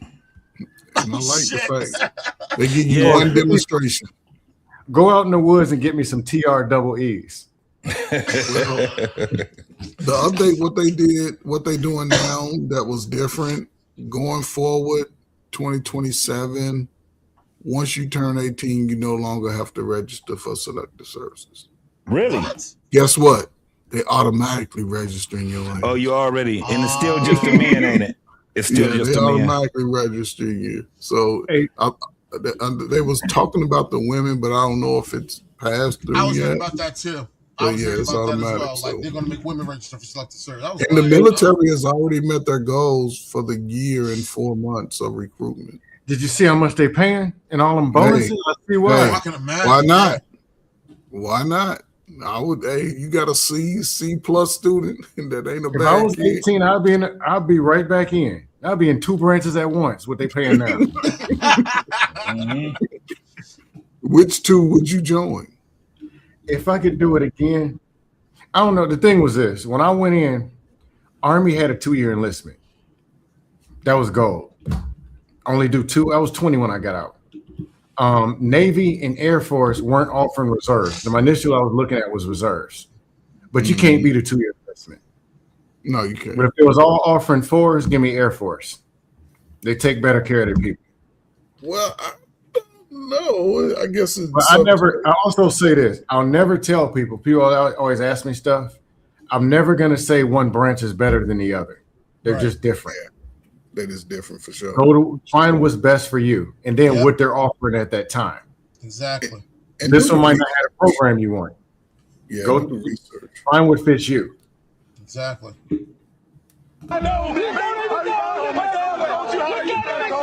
That's a basic training phase right there. That shirt, the shirt tag. Oh, it's some days.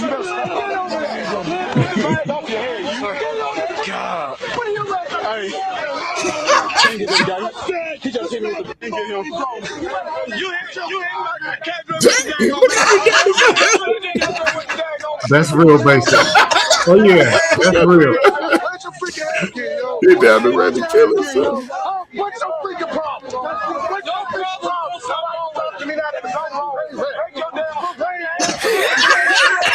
That's a basic training phase. And those are BCGs right there on their faces too. What's wrong with you? What's wrong with you? Holy crap, what's wrong with you, bro? You get 2 contradictory orders. Who do you follow? Look at me when I'm talking to you. And you get the knife hand too. You fucked up. You don't know what to do. My man is traumatized. Welcome to hell, private. Oh my freaking God. You better look at me. My man ain't traumatized by the knife hand. You don't know who to look at. You don't know who's ordered the phone. He got 4 drill sergeants on his ass. Yo, they out him like chum, bro. He ready to cry for sure. Exactly. He might about to cry. Let me know what your problem is. Get it off. What's the problem? Look at me, bro. What is your problem? You a fucking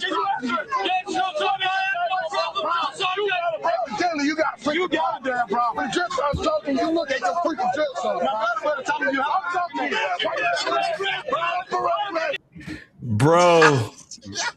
That was a female too. Hey, y'all say y'all didn't have a bunch of fights in basic. I couldn't stop smiling. That was me, but I couldn't stop smiling, dog. And they was telling me to wipe that smile off my face.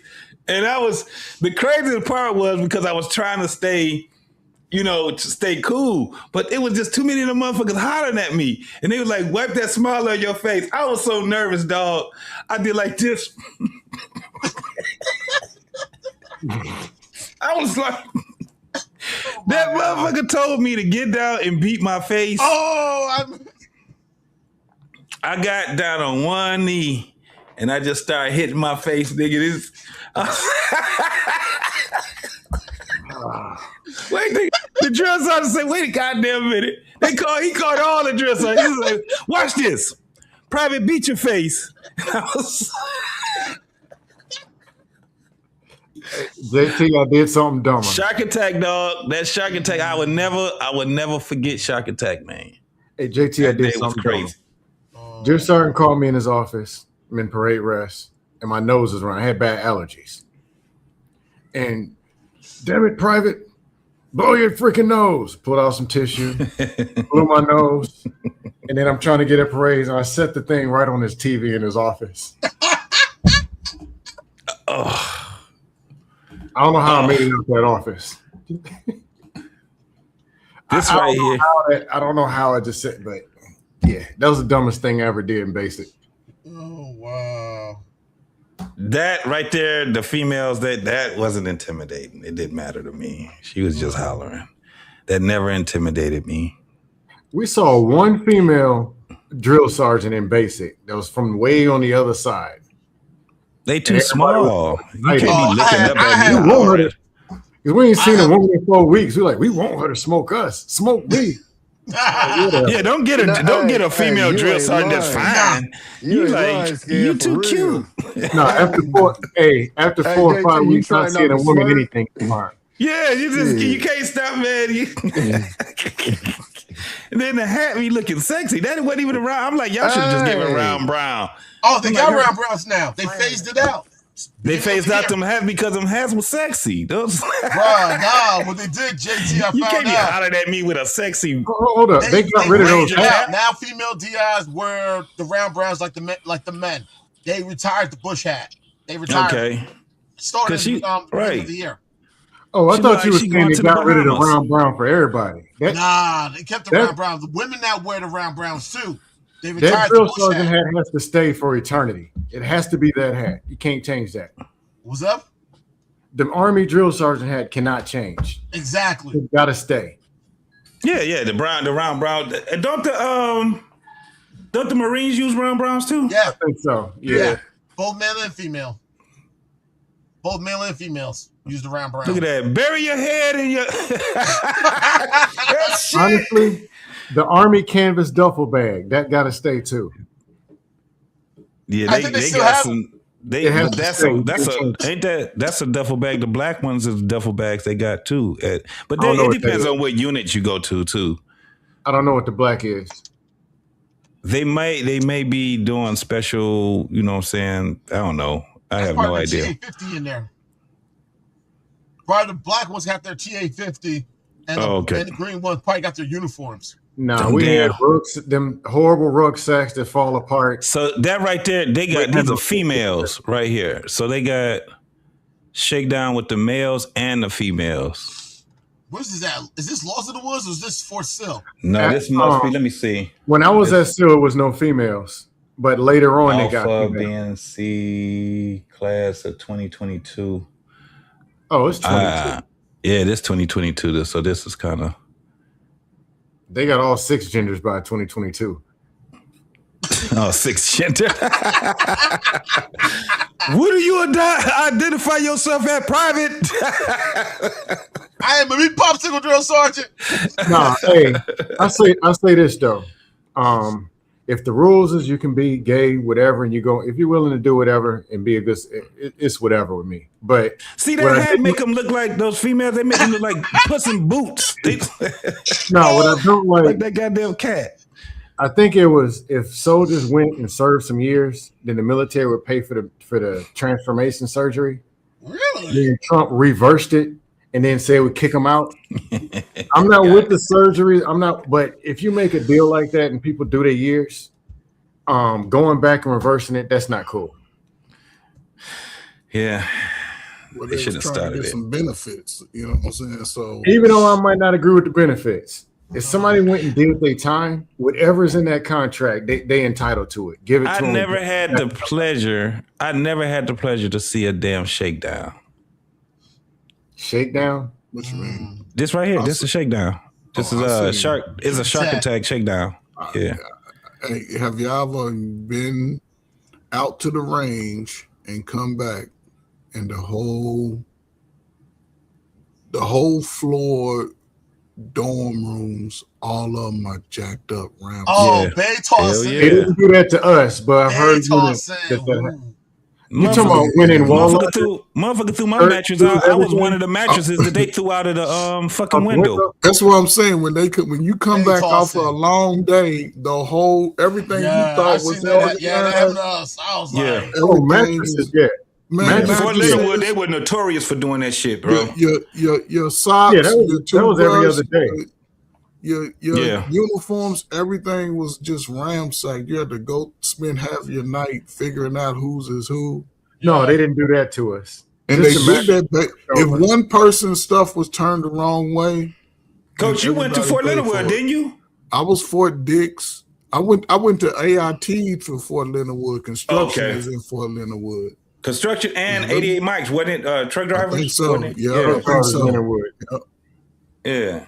I think even marine truck drivers go to. It was some Marines there too when I was there back but I was there in '90, and there was some Marines there too doing the training. You know, one of the things I do appreciate though, because they don't look like this once they graduate, bro. No, it's a whole different. It's a whole different thing. And then AIT, you know, it's not as intense anymore.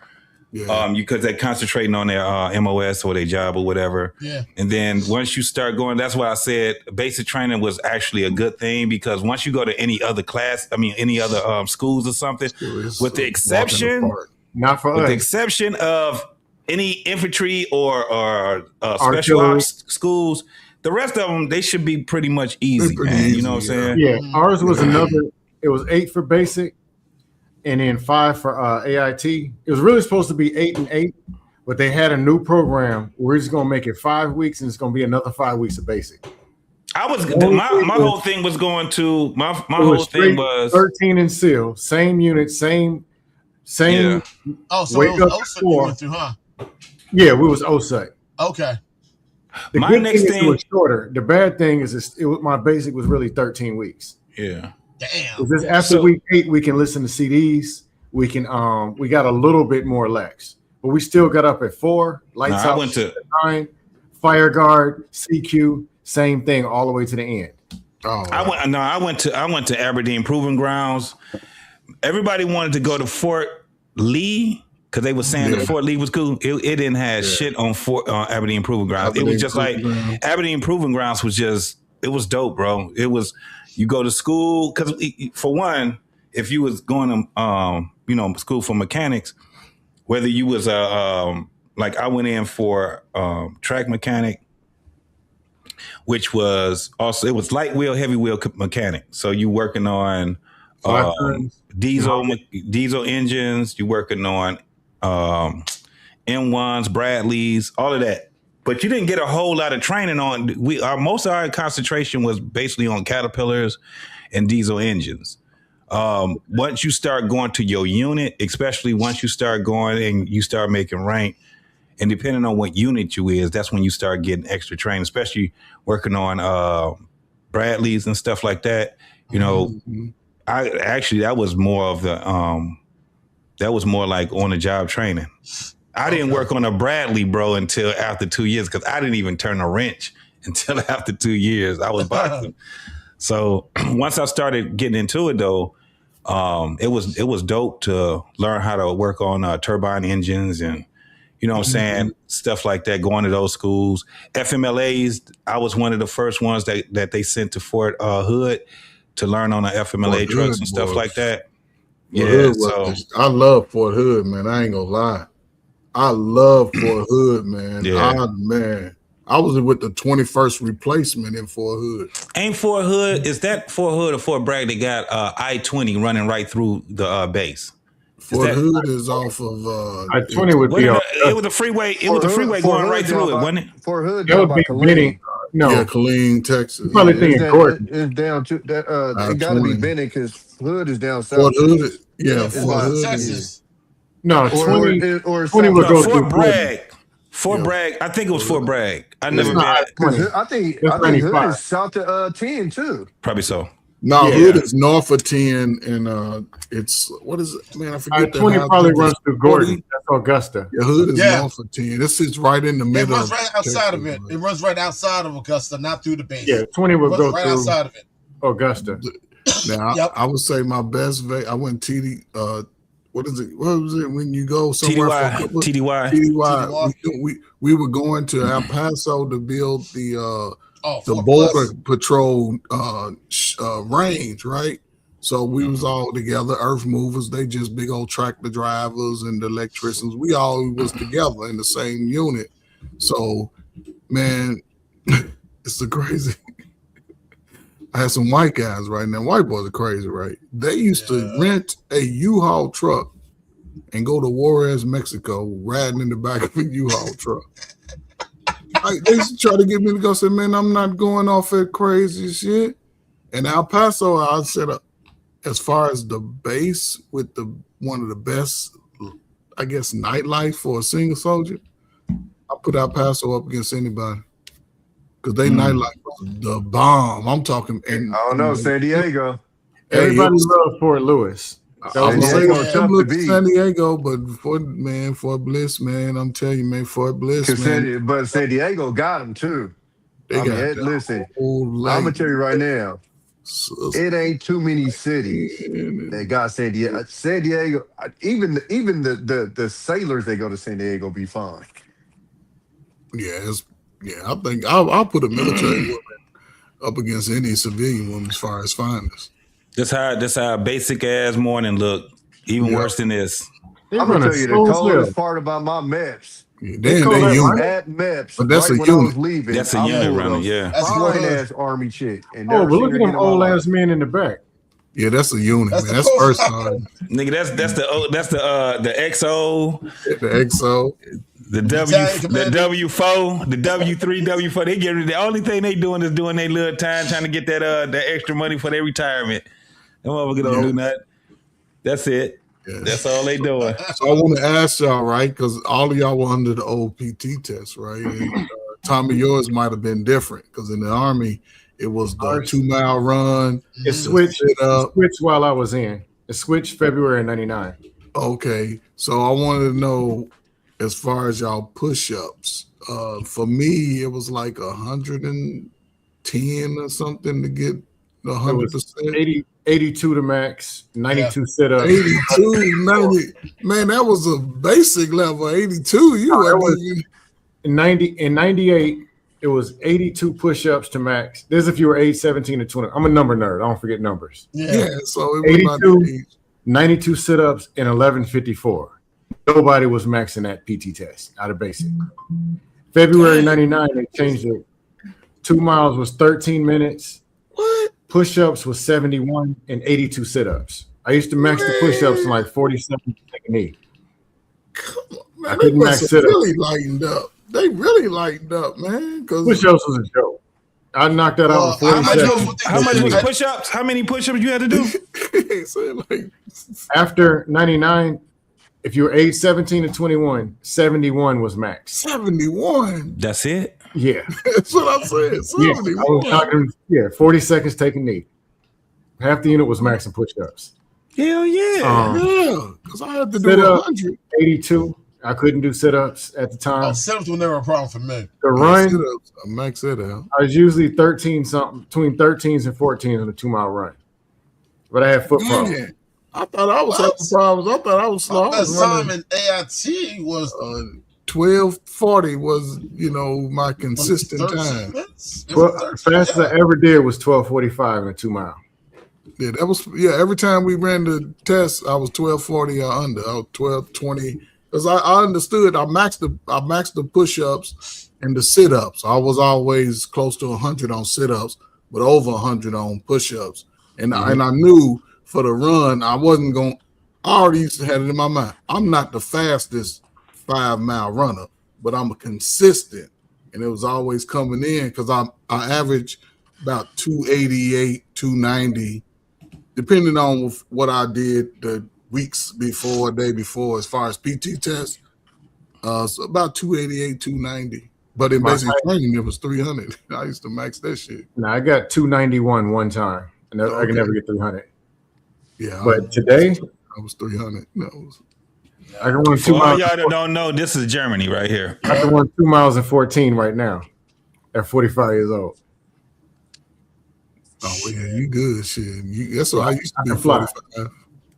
I used to be 45. I could still do 100 push-ups. I beat Edelman in a push-up contest, but I ain't gonna tell on him. I didn't say it, man. I'm broke down, man. I'm broke down, but yeah, I got it. You know what I'm saying? I can't So do these were new when I was getting ready to get out. Strikers. Yeah, strikers were new. Hey, I had to go to school JT, to learn. was Germany was your first station? Hell no. My first station was no. You're right. 517 and 512 maintenance unit. That was my Germany. That was my first unit for a permanent party. Yeah. Well, you were at Lewis before, right? For training. Oh, because I remember you talking about the NCO club. You're telling Jay Pritt. Yeah. The NCO clubs. Yeah. They used to bust melons. There was Mortal Kombat in there.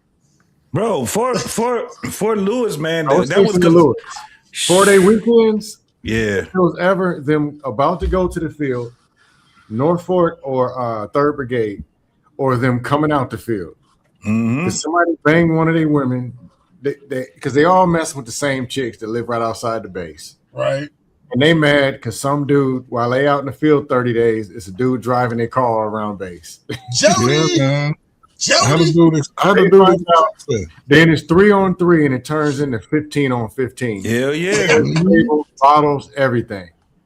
Yeah. Hell yeah. Man, it was a regular thing. Yo, how to do this? Craziest thing I remember, one of my buddies in my guard unit, he was stationed at Fort Lewis. And their first song was like, yo, if y'all want a 2-day pass, I want you to steal me a guidon for one of the other infantry units. You want a 3-day pass? You got to steal me a guidon for one of the Ranger units. I think 1st Ranger Battalion was out there at one time. 275. Ranger. 275. Yeah. And then I think there was an SF group out there too out of Lewis, right? I know the Rangers because they were like 3 buildings You're right down. back, fellas. Yeah. What's up? They were like, yeah, it's like 2 or 3 buildings down from us was 275 Ranger unit. Okay. So they stole, this dude and 3 guys were able to steal 2 Ranger guidons, and I think there is an SF group out there. Ooh. And an SF guidon.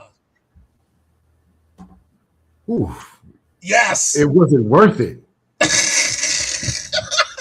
No, man. First sergeant had him in his office like, okay, I guess these guys are off. And those first sergeants, and you don't fuck with Ranger first sergeants, I heard.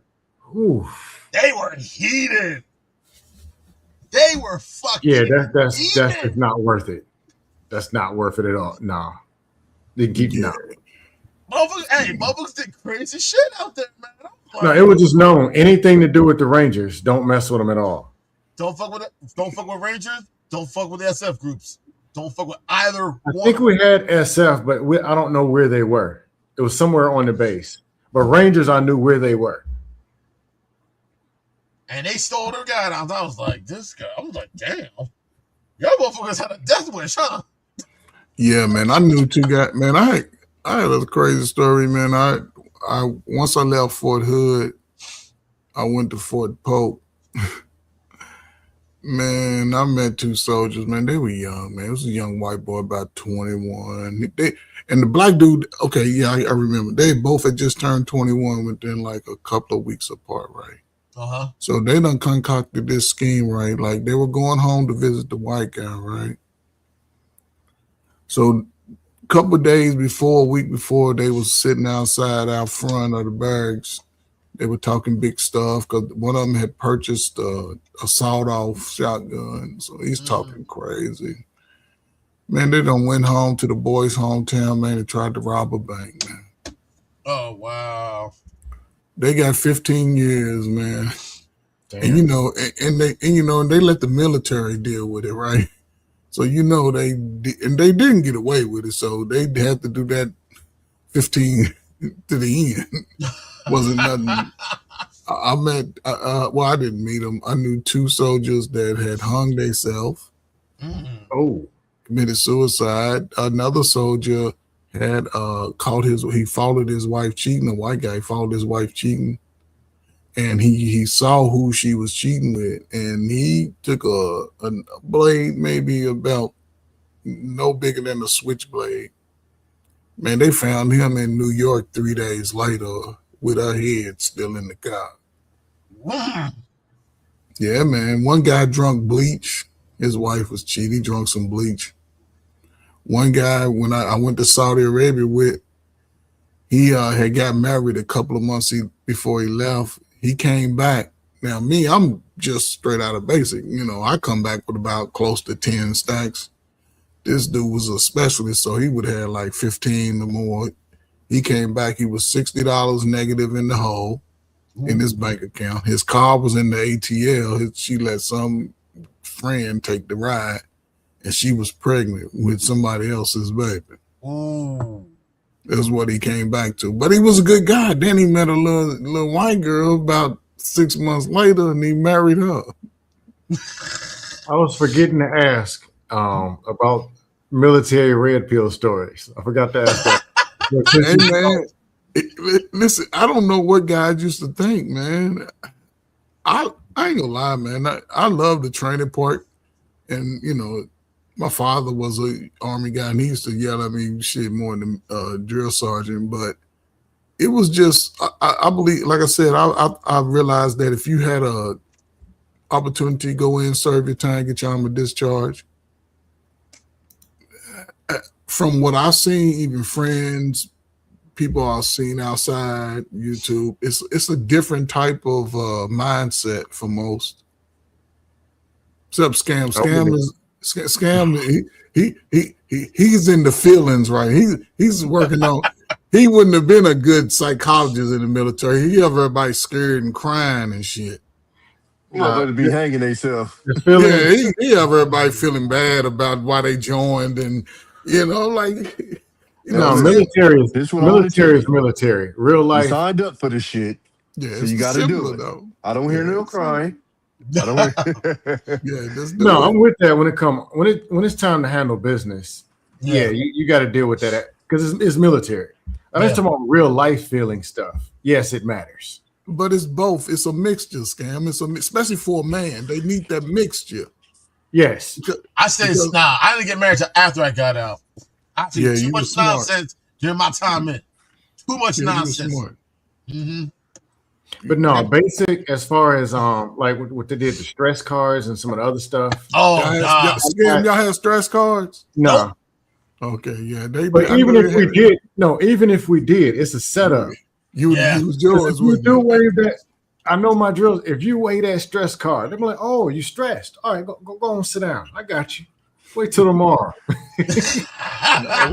You wouldn't want to use it.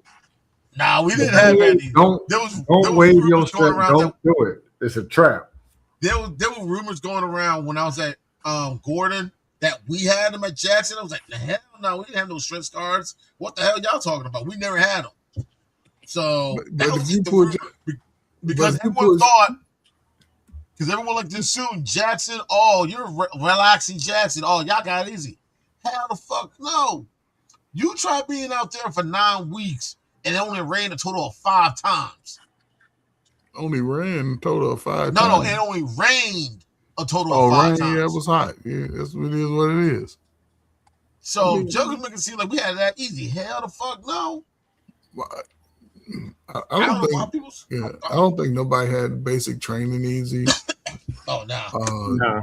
Maybe maybe the Air Force may have done something different, but No, I just say with basic, everybody got some kind of, like, it was some real tough guys that wanted to fight. It was in great shape. Yeah. They couldn't get the gas chamber. Chamber whooped their ass. Yup. Yeah, they whooped that ass. But for me, gas chamber ain't nothing. Physical fitness, no sleep ain't nothing. Road marching, that was my weakness. That was yours. And again, the big road march, I got smoked before it. That was not even right. 3-hour road march, full battle dress, everything. You got to hold your weapon, and I got smoked. No, I ain't gonna make it. And then I had to do it because I didn't make it. The people who didn't make it in time had to do it over. So I had to do it again like a few days later. Yeah, that's good shit. That's good. That's good. That's good. But yeah, them smoking me before the road march, that was not right. Nah. Yeah, I get it, man. Scam, man. Listen, I get it, man. We all got smoked, man. And that's before a road march. Yeah, before a road march, man. Were you up on a road march halfway through? They threw the gas. True and false. There, yes, was a stress card, or maybe still is a stress card, but it's not for what you think it's for. So soldiers in Army basic training were issued these stress cards. They were not to be able to get out of a situation, though. It wasn't like a thing where, like, you're really stressed out and you're like, I can't take it anymore. Drill sergeant, pull out a stress card, and now you get to go eat ice cream and take a little break and stuff like that. That's not what it was for. Is what it actually was for is on the stress card, it had some tips for how to deal with stressful environments. That way, if you are in a stressful environment, I guess you could take it out and just kind of read the tips and try to calm down or try to deal with that stressful environment. It's really no different than a lot of cards that you get in the Army that you have to carry around in your damn pockets that give you tips about how to deal with this, how to deal with that, who to call if you're stranded somewhere, your battle buddy's phone number, all sorts of things that soldiers, maybe even people in the military, have to carry around with them. This was no different. It was really just a card that gave you some advice for how to deal with a stressful environment or a stressful situation, but not to be able to get you a free get out of a stressful situation card in basic training. Yeah, I couldn't speak to it. No, that's true though. I don't know. Yeah, man. I don't know. Hey, I got a question for y'all. What's up? From the time y'all went in, I went in 98. You 96, you 90. Tommy, I think 02, 03. If y'all could change something about the military, how basic or how training was done, what would you change?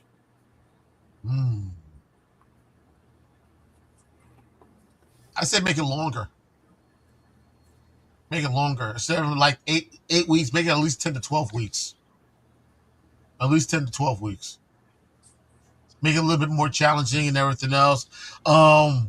Honestly, this may sound crazy. Take a page out of the Marine Corps and teach Army history.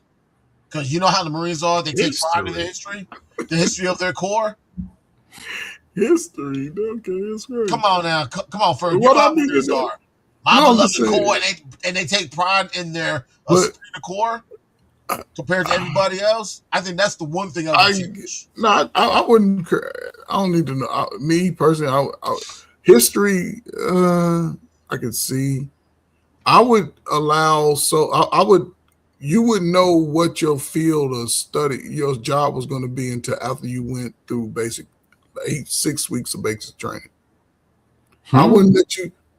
You would go in the Army as a soldier. You a soldier. You don't know what your job skill is. I would let you go through basic training, and then you would choose your career field right there. Halfway in, we would go through a little process. Okay, so you want to be this, you want to be that, because some people who might have wanted to do one thing would change their mind, and then you know what I'm saying. But your performance levels will also have to be high. You don't think you giving minimal effort that you're going to be over in this making decisions. But, hey, you want to come in and go to infantry, but you realize, you know what? I'm more of a maintenance guy. I'm more of a, you know what I'm saying? I wouldn't just say, because you know pretty much you want to do before you join. I'm just saying. I'm just because then by the time but I'm just saying by that time you've had experience of what the military is like, the demands that's placed on you, things like that. You'll be because most soldiers by halfway through a little bug click on it, they're a little bit more focused. Like, oh, I can do this, or you know what I'm saying. And you don't really. I never heard conversations about, man, when I get to base, when I get to my duty station, man, it's gonna be like this, it's gonna be like that. No, people was talking about what they expect it's going to be at the next phase because you didn't know what it was going to be like when you got there. That's true. The one thing I was going to say that I would change, the expectations would be more clear. You would know what you're going to do week 1, 2, 3, 4, 5, 6. Before you go in, there'd be some kind of briefing. Like these recruiters telling you all this junk that ain't true, that got to stop. Recruiters got to prepare people. You're going to know. You're going to run every day. You're going to do this. You're going to flip your bunk over. They're going to do. That's what knowing more of what you're getting into. That's what we more mentally prepared. We tell them, man, look, you got to get prepared for that. And drill sergeant supposed to be a surprise because they get in. Everything is a surprise when they in your face that day. So yeah, man, run, exercise, do things like that because. The yelling part. We had a dude think he was an E5. Recruiter lied to him. He told once he graduated, he's an E3. You sound like, no, you ain't. Lied to him. Ain't this your social? This is people talking about we get to pick your duty. You can swing if you drill tart. Recruiters told these dudes all kind of stuff. That's why you never trust recruiters, man. The drill sergeant like, dude, I can't pick where I'm going next. What the hell? If it ain't in on contract, like people had, one of the options was station of choice. Mm-hmm. And it was like, if you're airborne, if it's in your contract, and it's like, I'm gonna tell you straight up, if you're airborne, it's a 90% chance you're going to brag. I don't care if you got station of choice. That's where you're going. But they told them all kind of wild stuff. We had a dude who had scoliosis and somehow cleared and was in the Army. He ended up getting sent home. What you got this man for? You knew he wasn't gonna make it. Like I just think that part. And I got you about the element of surprise, but just some stuff so it's not people going into something and they don't know what the hell they're getting into. Just more of that part. I get what you're saying. I do think there should be more a reward, like people with outstanding scores, or if they're at AI, if there's a way that they can do so, because they only got certain positions and there's a bunch of money tied to it as far as duty stations. Right. But it can't. I just not with anybody be able to pick to do whatever they want. But so a part of what Trey Ferg said, yeah, I can rock with it. Okay. I get what you're saying. I totally get what you're saying. Can't be mad at you for that. Hold up. Let me show you guys a picture.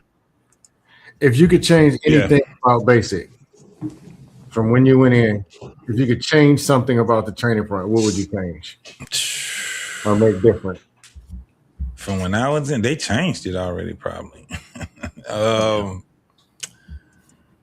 I have to see what they have now for basic training. It's been so long, bro. It's been over 30 years. Right, it's been 28 years for me. It's been 30 for me. JT, you the man. You can. It's already been 30. Compared to the time that you was in, what do you see could be a change from that time? Because yes, the PT test they had to go back to the original because the other one was having a whole lot of fat soldiers. And it was too complicated service grading. Add a week or add 2 weeks, but the fat soldier thing, I'm not rocking with it.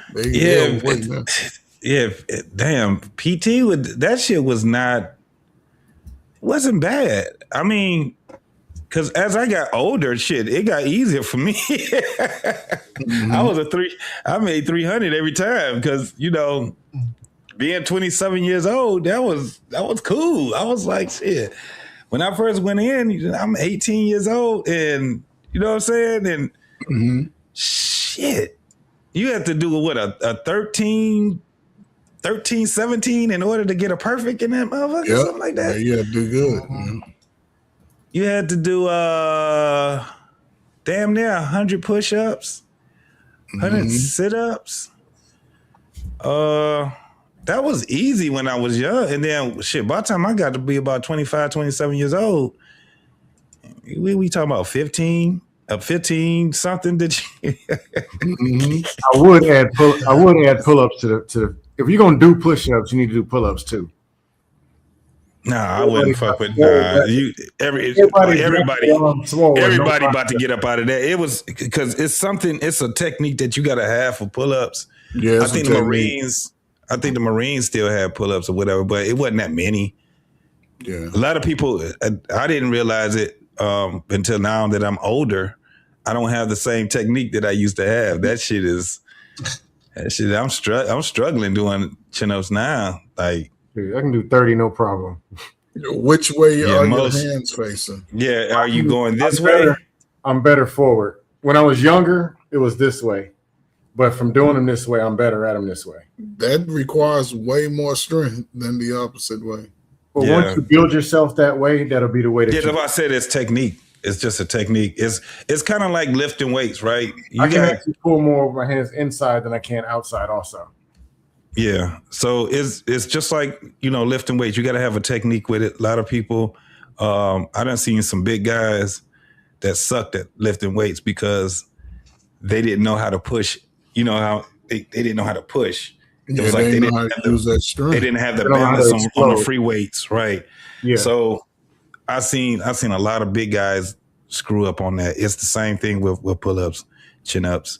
You know what I'm saying? So all of that, even with push-ups, there's a lot of people that you got to know how to balance. That's why push-ups are really, really good because you still have to balance your weight. And then once you learn how to balance your weight and learn how to go, because some people are way more stronger on one hand than they are on another hand. So they don't know how to even the weight out. So that's why they can't do a lot of push-ups. They just don't know the technique. You know what I'm saying? So all of it takes technique. In the Army, you're going to do enough push-ups. You're going to find a way to get yourself up and down. Yeah. And that left and right is going to balance itself out, as many as you're going to do. You can't go wrong with doing push-ups, man, especially if you're doing them. It's so many different ways on how to do push-ups, bro, where it's like, damn, some people can do it. Remember the diamonds and all of that stuff? Yeah. It's basically how you distribute your weight. That's basically what it is. So you can get, so. Some people can do more wide, some do more inside. Yeah. Hands out, hands down. But whatever you eventually train yourself to do is what your body will end up doing best. Yeah. I don't know, man. A lot of that technique y'all talking about, man, I was doing that in high school. But you seen a lot of cats burn out after doing. By the time they get to 15, it's over with. They get to twerking and shit. Their ass get to shaking and shit. I can know. There's people who can bench press a lot of weight that can't do push-ups, or people who can push all day, can't bench press, or can't bench press. Yeah. I can run long distance. I can't sprint. Yeah, I'm a sprinter, but I'm a cruise on long distance. You know what I'm saying? I ain't coming in first. I'm gonna be in the middle of the pack guy, but sprint, I was always a good 60, 100, 40 type of guy. So you was good with flag football then? Yeah, I didn't play. I played tackle all my life. I played tackle football all my life. So basketball, but even in the PT test, I used to, in my best times and shapes, I was 60 push-ups within the minute. I was on it. Then I cruised the last two, so I would end up with I would do like 40. I was averaging like 100, 110 when I was in, working out, doing PT every day. Push, like I said, sit-ups would be like 88, 90, somewhere around there. But that 2 mile run, hey man, if I get that little 13, 14, man, I used to come in there just tiptoeing across the side. I was good. I was looking at what they doing now is these cats is lifting weights. Yeah, they got some obstacle. Yeah, they doing. It's changed up since the 2000s because I used to have recruiters come over to the high school and show their PT strategies, and it was carrying the ammo bags. I heard about some of that. It's a lot different. They don't even do a run anymore. Yeah, it's a lot. It's a lot. Well, I was just looking at this also. They're trying to go back to that old style. This right here, look, that's my old unit right there. That's 10th Mountain Division. That's infantry right there. Look, I still got my. Yeah, it's that new Army uniforms, man. Yeah, I like that better than the gray shit. I like that. Yeah, those are nice. Hey, here's something that was dumb. It's my old unit. Why do we have that damn hood? Why do we have the hood on the back of the Army, the winter uniform? Sweatsuit. We never put it on. The hell we never put it on. Yeah. You never put that on. You could never put a hood on. Mm-hmm. Yeah, that one with the your ass had that motherfucker on if you was at Fort Drum. Yeah. Skull cap, hood. Thank God I never went. Gore-Tex gloves. You couldn't do it for a hood, man. I could not believe. I could not believe that this motherfucker was. I couldn't believe that they messed around and had us doing PT outside, and it was that doggone cold. It used to be cold. I'd be like, I know we going to the gym. Yeah, I heard about drum. Yeah, we did that was one outside. Time. We fell out. We fell. You know, one morning up in Fort Dix, New Jersey, right? The temperature got down to like 44, 43. So, you know, we all soldiers. Hey, man, listen, man, we wear the jogging suits today. Wear the jogging suits. So that's all us soldiers. The whole platoon, we done come up with this scheme to fall out in our jogging suits. Man, we fell out in formation, man. The drill sergeants sit out there, they little shorts and t-shirts. They're like, what y'all doing? Take that shit straight off, man. Take it off. Outside shaking. And they was like, y'all had that old way of thinking, didn't you? If we uniform, they ain't gonna say nothing to us. As long as we all in uniform, long as we all. That's what we said too, JT. They like, like, take that shit off. I think we ran like 7 miles. One thing I learned, they taught us this in on active duty. I was at Lewis. Lewis, it rains every day, 9 months out the year. Yeah. If you don't wear your gloves or your Gore-Tex, whatever, if your body gets water on it, that's water drops your body temperature 25 times faster than air. So wet fingers, your body gonna drop. They're gonna freeze just like that. Bruh. Wow. I was in one of them units, dog. Ain't nobody talking about none of that. You run. That's how you warm up. You be all right. Let's go. I had a question. Did any of y'all not know about cold weather? Yeah, I had to deal with cold weather. I went, the field. I had like 4 pair of socks on. But you lucky you weren't one of my soldiers. What you trying to do? You try to keep the cold in? Feet sweating. Ain't nobody telling me that, man. No. I had to learn that the hard way. That's like because the myth was where the bigger the coat, the warmer you are. That's bull. That's bull, man. It's too much. No, so that's why when you see places that get the 4 seasons, you don't see all that. You see the Gore-Tex. Gore-Tex was once they start out. That was the best thing they could have ever did, bro. Polypros and Gore-Tex. That was the best thing they could have ever did, bro. Polypro I still got my Polypro. Yeah, all them bear coats and all of that stuff, man. That stuff was crazy. I still got my Polypro and everything else. Yeah. And I even got cold weather boots. Oh, here's weather boots. House boots?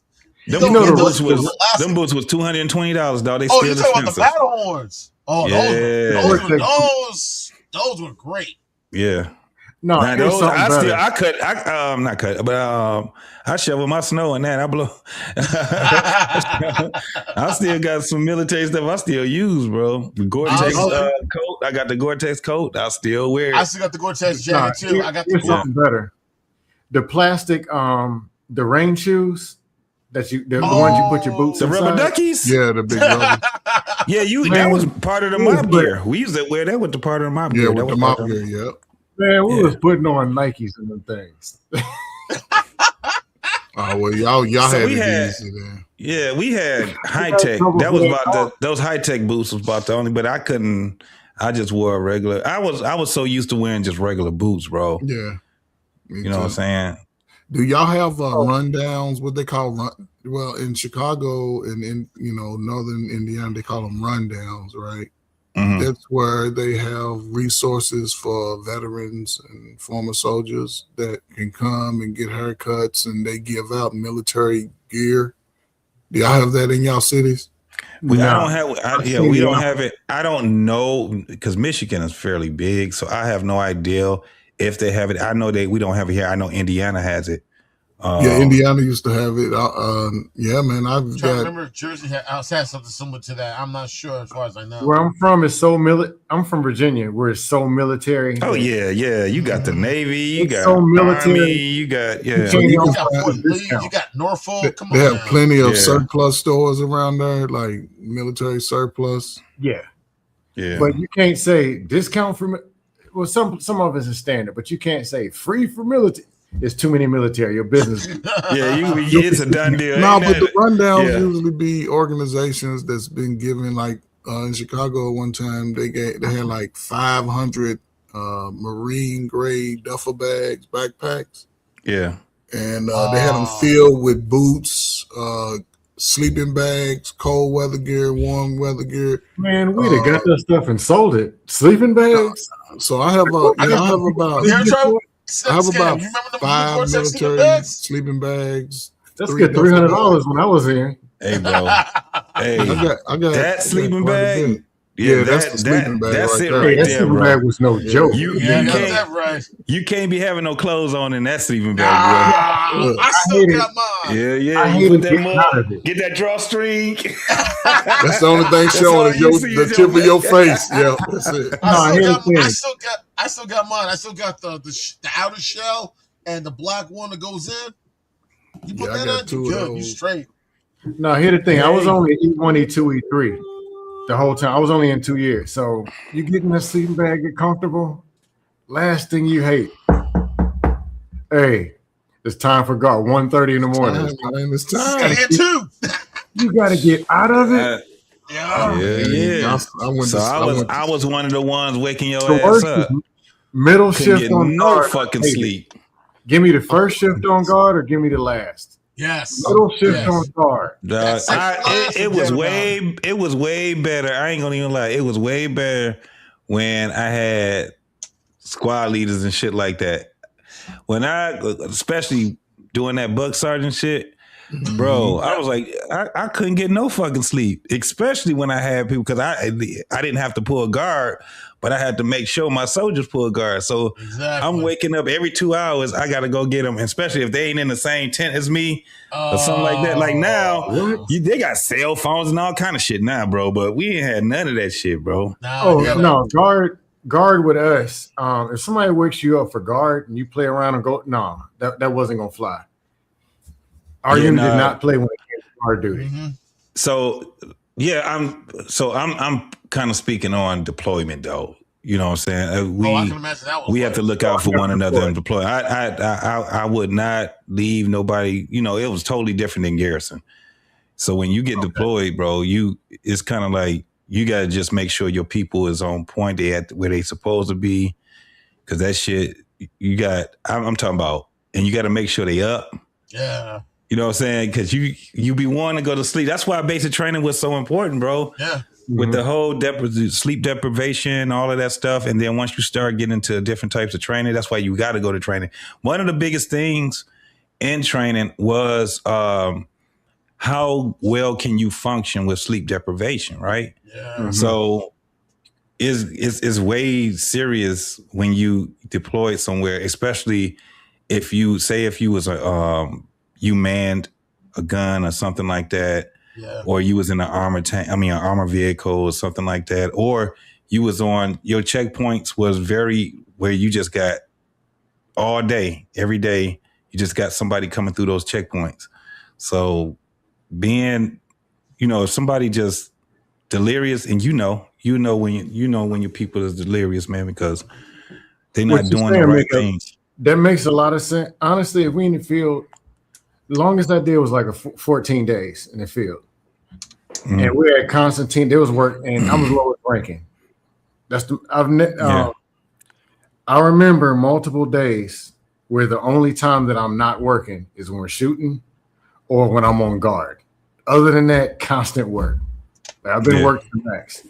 But if it's days of that, then I got guard and I got the middle shift. If it was real actual war, somebody step in and say, hey, man, one of these days you need 8 hours of sleep. Yeah. Hey, man. Yeah, it's a lot. Even if it's an E5 you put out there, replace them for this one day. My people need rest. Then go back to working the shit out of it. But it's not productive if I'm only getting, if it's constant, and I'm the lowest ranking, and the dirty work, and the guard. You can come beat me up and all that. Well, how come you fell asleep? Why do you think I fell asleep? How effective can I really be? You have to work through it. But give me, after a few days, give me an 8 hour. Then put me back out there so I can actually be fresh. And you don't want cruel and bad eyes out there 1 o'clock in the morning. You're gonna have them though. I'm gonna tell you, that's what I mean. Especially when you have, no matter who you are. That's all I'm saying. You get it, JT. Yeah, but especially when you have like when you in a unit that where you have support units, right? Yeah. So the majority of my career I worked in support units. So it was always maintenance, it was always medics. We always had MASH units, infantry. So we supported pretty much everybody. And then we're right next to the generator mechanics, commo, you know what I'm saying? It's just a lot of stuff going on. So everybody wanted to be where the support units were. You know what I'm saying? Especially when you have the support units and you have the mess hall. So depending on where you at, you want to have all that stuff. And then they end up having stores. You know what I'm saying? Then you got the people doing the cleaners. Yep. It's like all of this stuff that you have, and you be like, damn, yeah, I'd rather be in a support unit than to be in one of those little camps where it's only like 20, 30 damn tents and everybody is, you know what I'm saying, secluded and on their own. You really want to be in Tent City. You know what I'm saying? That's what makes the deployment so fun. We be having all kind of tournaments. We be football tournaments. We have basketball, especially basketball. And we be at nighttime. It'd be 12 o'clock at night. And we still got teams running basketball and all that. So there's certain things in the military that makes it worthwhile. And one of the things in spade, then you got the spades. Then you got, you know what I'm saying? Then we try to do our own little club, right? So they'll set up a little tent, get a little GP large or something like that. And on Saturdays, or say if it was a holiday or something like that, you would have somebody, and it's always the women always involved, right? Them damn medics. They're the ones that get the cooking, and, you know, we get the mess hall. They give us donate some motherfucking punch or whatever it is. And you got people with music and shit like that. So you just I think that's what really brings up the morale, and wherever you got deployed at, it brings up that morale, and you just get used to doing it. Matter of fact, it was funny because you do want to go home after you done spent like 6 months there. You do want to go home, but the craziest part is when you eventually get to go home, you start missing that shit. Better get back. Yep. It's really hard. It's really hard to just come home and then get back into shit in garrison. It's very difficult. A lot of people had to go to marriage counseling and all kind of shit, man. It was because you done made your fucking home. Now they make deployments is, you know, you got people going, they got their 6th tour, 7th tour, or you got somebody that was there for a year plus. You know what I'm saying? Before, it didn't used to be that long, and you didn't have to be deployed that many times, but you fuck around and get used to that shit, man. That shit, especially to see it come from nothing. So, like I said, I was always in support units most of the time. And with support units, after they do recon, after you have, we pretty much come right after the the engineers and the carpenters and stuff like that. Mhm. So once they got Tent City up, you see it just before your eyes, bro. Them cereals after you probably in like in cereal 100. It was thousands of people that have been there, and it's just these convoys, bro. You be trying to get there, you'll be on the side of that road for days. Waiting, You living out of your Humvee, or if you got, I'm gonna tell you right now, if you had somebody, we used to have this thing called an 88, right? It's a recovery vehicle. You recover like tanks. Yeah. The M1s, the Bradleys, and stuff like that. The records. That 88 was so dope and it had a spade in the front. Let me tell you something. That shit, and it's not as compact as an M1. M1 got a little, what is it? About 7 people can be in M1? I think it's like 5 or 6. 5 or 6, I think. You got somebody working the torque. The turn, you got the driver, the loader, the gunner. The loader, the gunner. You got the commander. TC. But you get a chance. You living in that motherfucker, bro. So you got to figure out how you gonna do it. Cause you gonna be sometimes you just gonna be sitting up halfway. You get your little, you get that that sleeping bag. You make your little pillow. You know what I'm saying? Or you probably, if you've been doing it for a while, you already got a pillow and shit, and you just figure out how to do it. Sleep on the floor. You know what I'm saying? Prop your feet up. The one thing you always make sure to carry in your ruck, and I tell people this, and they look at me like I'm crazy. Always carry your whoopee with you. Heck yeah. Your what? Your whoopee. Yeah. Your what's that? The whoopee. What's that? Control liner. Yeah. Oh yeah, you got to keep that. And your wet weather bag. You better have your wet weather bag. Oh yes. I honestly, when I went from signal to infantry, I was in Fort Lewis. You had to have trash bags cover up everything in Lewis. It rained all the time. So yeah, when I was in, we didn't have. It wasn't a GI to have what you call that little bag, the butt pack. The butt pack, right? You usually had to buy that. I think they issue it out now. They give it out now. But yeah, that was one of the things that you definitely. I have 3 of them. Yeah, that right there that's where I used to put my because that damn poncho, bro. I used to have, we used to have in basic training, they told you to put it in your cargo pocket. That damn cargo used to take everything. You could put a poncho, some MREs and that shit. Get you smart your book. Own little, Your smart book. Your water bottle used to go in there. You used to put your water bottle in there. You look like you got a BB. Look like you got a BBL. Hey JT. Yeah, that smart book was crazy. I gotta plead guilty. Took my gas in the field. Took the gas mask, put it up, and had food and all kind of other stuff in the gas. Oh my god. You was definitely a Gomer Pyle. I know you. Yeah, you was a Gomer Pyle like a mom. Yeah. I did all kind of stuff. Because we just kind of would know, man, they're not going to gas us out here. Ain't nobody going to. Shit.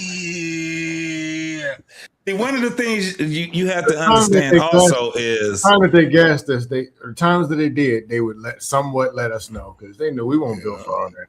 We always had, and I always tell them, that look alive, look alert, look alive, because you got colonels, you got 1-star generals, 2-star generals, shit, you got motherfuckers come in there and they just be walking amongst you, and before you know it, you out here talking to a goddamn general. Yep.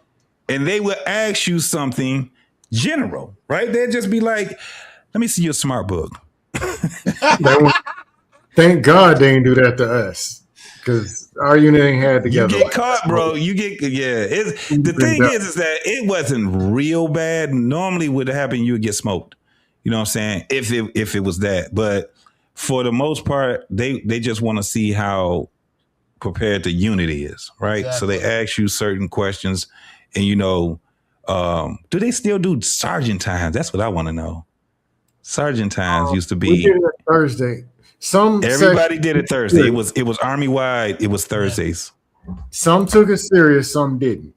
But just being honest, it should have been like, I don't remember this stuff now. But it should be when you're in the field, if you field artillery, at any given time, anybody should ask you certain questions. That's why you did. Well, I gotta say this. That's why your ass just like the military. You was in field artillery. What made you go there? No, you should be able to know. Hey, JT, remember, he didn't when you raise the howitzer, what does it raise up to? Say what? You didn't stay in long enough to become a member of the E4 Mafia. That's why. E4 Mafia. Yeah. People been E4 for 9 years, them.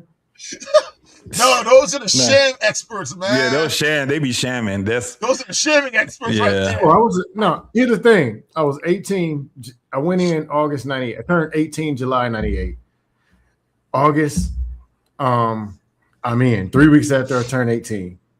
You could have been a medic or something. You would have stayed in if you was a medic. Hell yeah.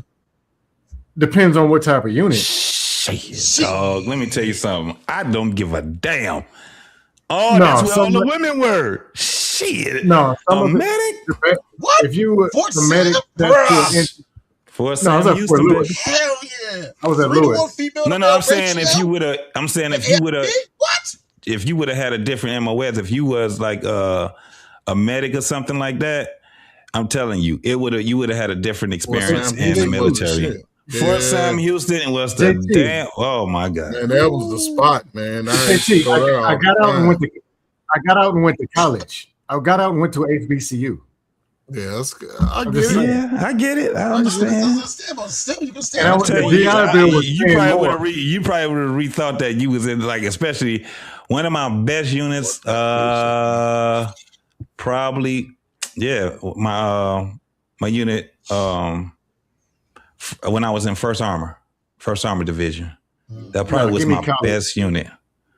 Give me college with a GI Bill over anything military. I mean, not if you was where I'm telling you, bro. It was some spots. It was some spots in the military, dog. I'm telling you, it's been motherfuckers that did 20 easy fucking years, bro. Yeah. It's been people that did 20 easy. I'm talking about they still went to school. Mm-hmm.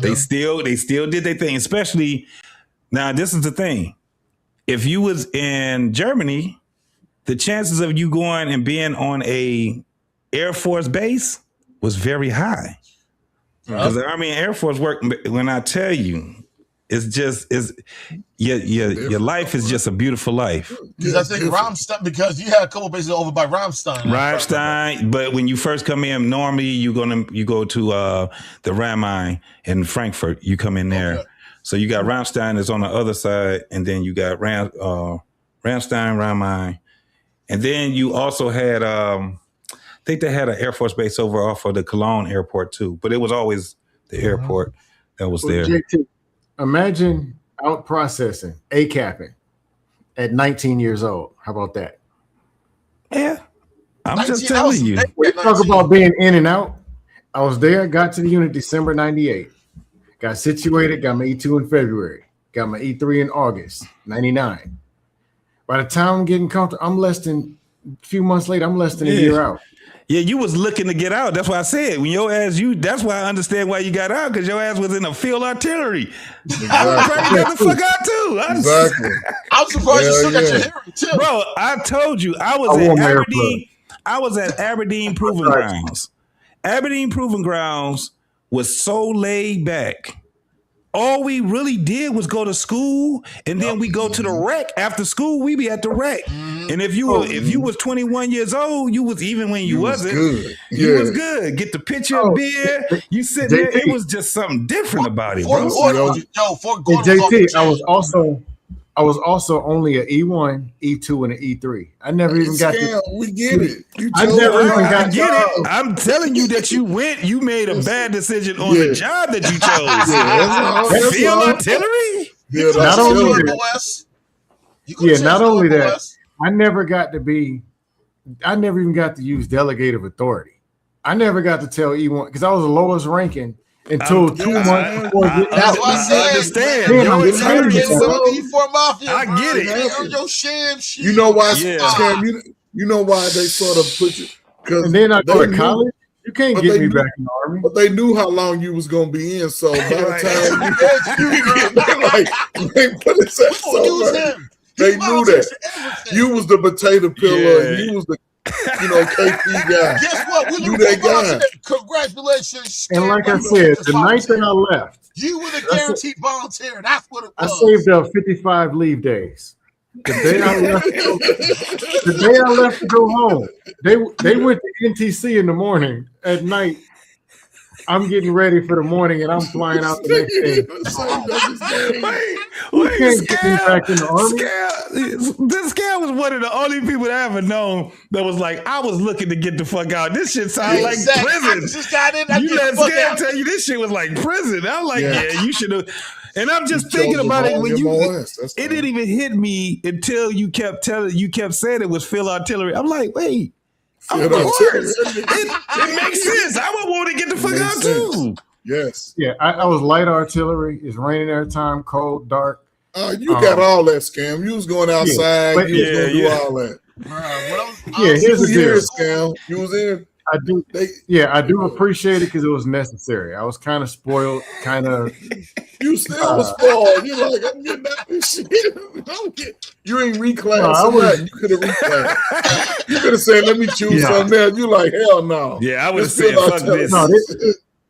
No, here's what my dad told me. He was right. He was like, look, if you're going to make this a career, because he did 11 years Navy, got us an E7. Yeah. If you're going to make a career out of it, don't talk to me about you have an opportunity to go to college. If you're going to make a career out of it, you need to be an officer or at least try to be one. And if you end up enlisted, be enlisted. But figure, I did 2 years, I had GI Bill. If I'm going to make a career, go do ROTC, go back in as an officer. No, you didn't even have to do that. So it's so many other ways. Let me tell you something. Some of the dopest people I've ever met was warrant officers, right? They were warrant officers. And the thing was that they was working the hell out of our warrant. Listen, it was all dirty work. I was 24 when I got sergeant. I was 24. A lot of people, man, I didn't do all that 8 years as a specialist and all. I didn't do all that.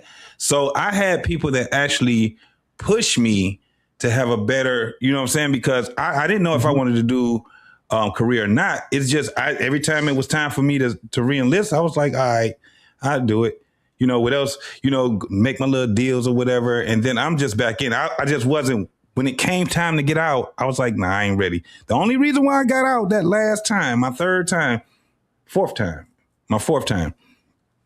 The only reason why I got out because I was at a duty station that was it was too fucking dangerous being there. One, it was too dangerous because of the weather. Two, we was going to Afghanistan. And I just came back. I was at Fort Drum. Yeah, I was at Fort Drum. Yeah. Which it wasn't, even if I did too. But that wasn't the problem. The problem was that I was an NCO. And so by me being the rank that I was, they was telling me, your ass ain't going nowhere, at least for 6 years. I was planning on re-enlisting because I extended while I was in Germany, right? And I was planning on going back to Germany and re-enlisting. Once I did my re-enlistment, I get it because every time I re-enlisted, I always had a chance to go and pick my duty station. This time, I didn't. And they were saying for the reason because it's for the needs of the Army. 6 years at Drum? Hell yeah, I would have No, that's at a minimum. That was a minimum. Oh, I probably would have retired out of Drum during that time. So the thing was that if I stayed, then I would have had to, I would have had to go to, Pakistan when they started doing it. And I just wasn't, I just wasn't feeling doing that damn deployment no more. It was already taxing on me because that was the longest, going to Bosnia was the longest I've ever went on a deployment. Bosnia. Yeah. The way it looks now, it looks beautiful now. When I was there, everything was blew up. The gas stations, the wasn't no apartments. You know what I'm saying? You had the Muslims and the Serbs was out there going back and forth. Motherfucker, man, it was bad, bro. Every other day there was a protest. So they shooting. You don't know if they shooting at you, if they shooting in the air. The Bosnians, the regular local nationals was cool as fuck. Even the Croatians, right? They were cool, man. Yeah. But it was just so many. I just remember because we used to have them working for us on the in the camps, right? Yeah. And just hearing some of those stories was crazy. I remember they'll tell you their whole family is gone. It was this one girl that was working, and she was working in the cleaners, and she was like, everybody is going. I think her brother was in Hungary, but he was too young to stay where he was at. And just hearing those stories, bro, was like, oh shit, these motherfuckers will fight for 300 fucking years. Yeah. That shit was crazy. Hey, JT, Bolo says this on his channel. It's all spiritual. He says in Israel and in Iraq and Iran, some of these places, they ain't talking about no 50-50 relationships. Oh, no, it ain't none of that. They ain't asking about who's the prize. They're not having conversations about who's the prize, who's paying for a first date. Not over there. Not in Venezuela. That's not what the conversations are about. No, none of that. I can. Oh, go ahead, bro. I'm sorry. Now, what you were saying about Bosnia, I can piggyback on what you were saying because I remember when the stuff was going down in Kosovo, they came here to Jersey. They had them set up at Dick's, and I did a little bit of security there for a period of time during that before they got reset. Before they were able to be released and they got settled anywhere around the country. My guard unit was already set up. 32. Yeah. My guard unit was already had orders to go to Bosnia. I think around 2000, 2001. He already found out we were supposed to go to Bosnia. We did a rotation at the NTC. I think that summer or that fall, we were told October, November 2001, we going to Bosnia. Then September 11th happened. And that changed everything. Fuck going to Bosnia. There might be guys are going to get ready to go to Afghanistan. Some of y'all staying back stateside to do security at the airports or at the bridges and tunnels. Like everything, like September 11th just threw a monkey wrench and everything. Yeah, that was really crazy. This was when they had Brown and Root. A lot of cats was getting out, going right back to Bosnia, working for now. What is it? This is a couple of companies they got now. Yeah, man. Yeah, I'm talking about you working 6 to 8 months out of a year. It was about anywhere from 150 to 200,000 tax free. You know what I'm saying? So shit, I considered doing that shit, but they changed because when you said with 2000, 2001. Yeah. So they were this was during the rebuilding of Bosnia and Croatia. So 2000, 2001 was when they started getting these folks back together. They put a lot of money into rebuilding both of those countries. Yeah. It was something that was it was sobering to me to talk to the kids. They ain't got no mama, they ain't got no daddy. You know what I'm saying? I know in Croatia, one of the biggest things was when they had the airstrike, those people were still living in those. I got pictures. I need to find them. I need to look for them. But people were still living into those high rises, even though the walls and you know what I'm saying, it's like they didn't have any walls. You can see people literally living, and a lot of those kids was falling out of those buildings, man. Oh, wow. Because, they playing and stuff like that. And like, if you look at Croatia now, it's beautiful, bro. It's dope. Yeah, it looks nice.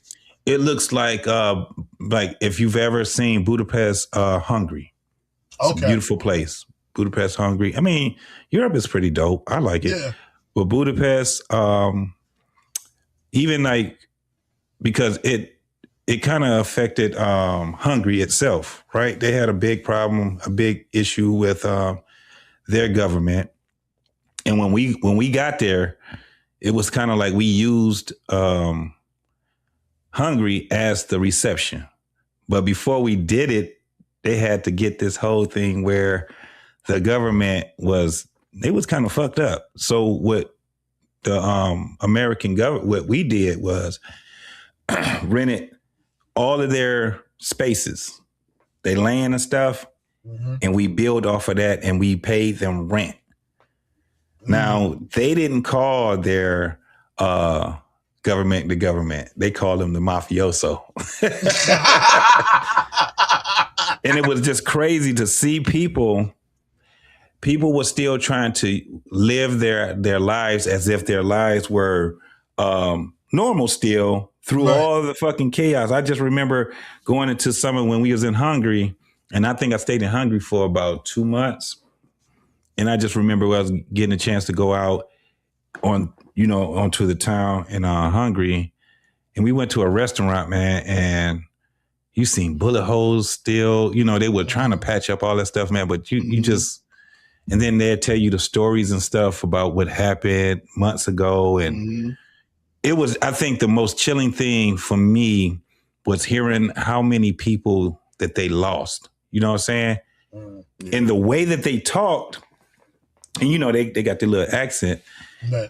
You couldn't tell if they were still grieving or not, because it seemed like that they had a blank look on their face when they talk about it, like it's still, you know what I'm saying, brand new. That's what they were talking about. Yeah, I just remember it was a girl. She was like 17 years old. Her brother was 6, and she was like, she just can't wait to see her brother. Her brother is in Hungary with some family. And she was just like, I don't have a mother. I don't have a father. And she talked about that all the time. You know what I'm saying? But yeah, that was something that was crazy. So JT, this is a good segue to what I'm going to state to you all and anybody who's in the chat that's a veteran. Now, a veteran, right? And you know that he's gone through his service. He's gotten his honorable discharge or honorable conditions discharge. I hope that both of you all and everybody is applying for their deserved benefits through the VA. JT, I know you're still working and all that. I just hope that you've applied to get the benefits that you deserve, right? Because what's going on now, and I don't know if y'all follow it, they're looking to change ratings. They're looking to combine some ratings. Sleep apnea and tinnitus would be one. JT, you also are in the Gulf War era, so you get the PACT Act. So apply for your benefits. Apply for a condition that you know. If you were to sick call for a condition, make sure you get that benefit, because it's changing over the next, by October. They're looking to cut back. And listen, because now they changed the rule, right? That if you retired through the military, you used to have to make a choice whether you get your disability. Or retirement. Yeah. Now the law is you can get both. Yeah. You get both now. So if you know somebody who's done their time and they retired and they've had some issues with their, some illnesses, illnesses, mental, make sure that they apply for those benefits. Let the VA tell you no. Yeah. Don't tell yourself no. And the thing about it with your benefits is that, if you work in, we know medical is a big part of income coming out of your check. So a lot of that could be taken care of, which could save you money. Benefits also that can afford you as far as savings on homes, vehicles, access to the military bases. So I would hope that everybody applies. You get free glasses. My shades, they prescription glasses. So anybody, man, I try to help I've helped a lot of veterans, and I know in conversation, if I run across a veteran, I always ask, are you getting your benefits? So apply for it. I know you went to sick call a couple of times while you were out being an all-American soldier. It's in your records. That's service connected. You can get it anywhere between an extra $300 to an extra $4,000. So And when you get to certain levels like taxes, I don't know. I know Illinois is one of those. The higher you get, if you 50% or over, your taxes are cut in half. If you 70% or over, you don't pay no vehicle. You don't pay no housing taxes. You get free vehicle registration. You get free public transportation. You say over 70 is for your vehicle registration? That's over 70? Yeah, so it depends on state. You gotta look at your mine. state. You got to be 100 in order to get it. Okay, so anything in Michigan, yeah. But if you're not, Jay, listen, I don't know if you are 100 or not. I would apply. I'm still working on. I'm working on it. Get everything, man, because again, there's certain benefits. I'm at the point now. I don't have a regular like veterans card. I have the green OD card. And it's good for travel. I qualify for the TSA pre-check. I got mine. Yeah. So get those benefits, man. That's any soldier. If y'all know, and then I'll say this and I'll shut up. For people, soldiers or former soldiers that you run across and they talk shit about what benefits they ain't getting, just ask them one simple question: are you honorable discharged? Yeah. Because if they're not on discharge, they know they can't get any benefits. Exactly. A waste of their time. So but now they go talk bad about the military because they know that they don't have access to certain benefits. So just they either got a dishonorable or they got the big chicken dinner. No, I won't say that. I'm just being honest. Maybe me. I don't like talking about my status and whatever. I was in the Army. Y'all know that. Maybe I'm a disabled vet. Maybe I'm not. I know of somebody who got out and it took 24 years for him to get 0 to 20%.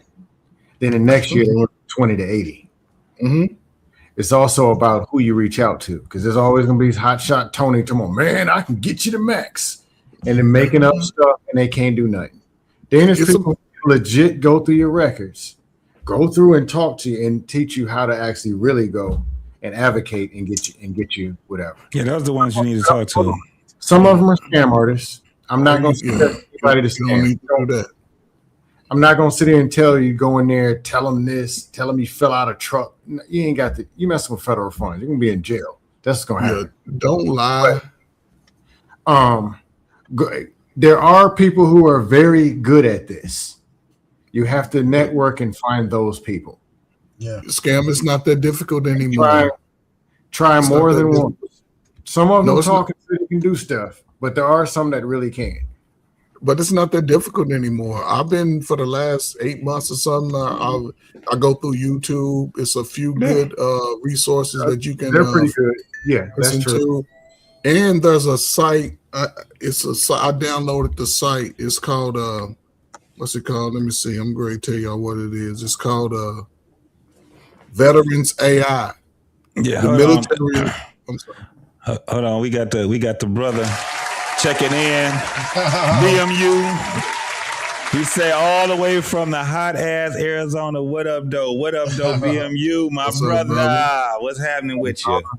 Hey, stay safe over there, boy. I know it's hot over there in Arizona too. Yeah, it's a site called Veterans AI, man. It helps you understand the process of writing up your DBQs and pinpointing your actual problems that you have.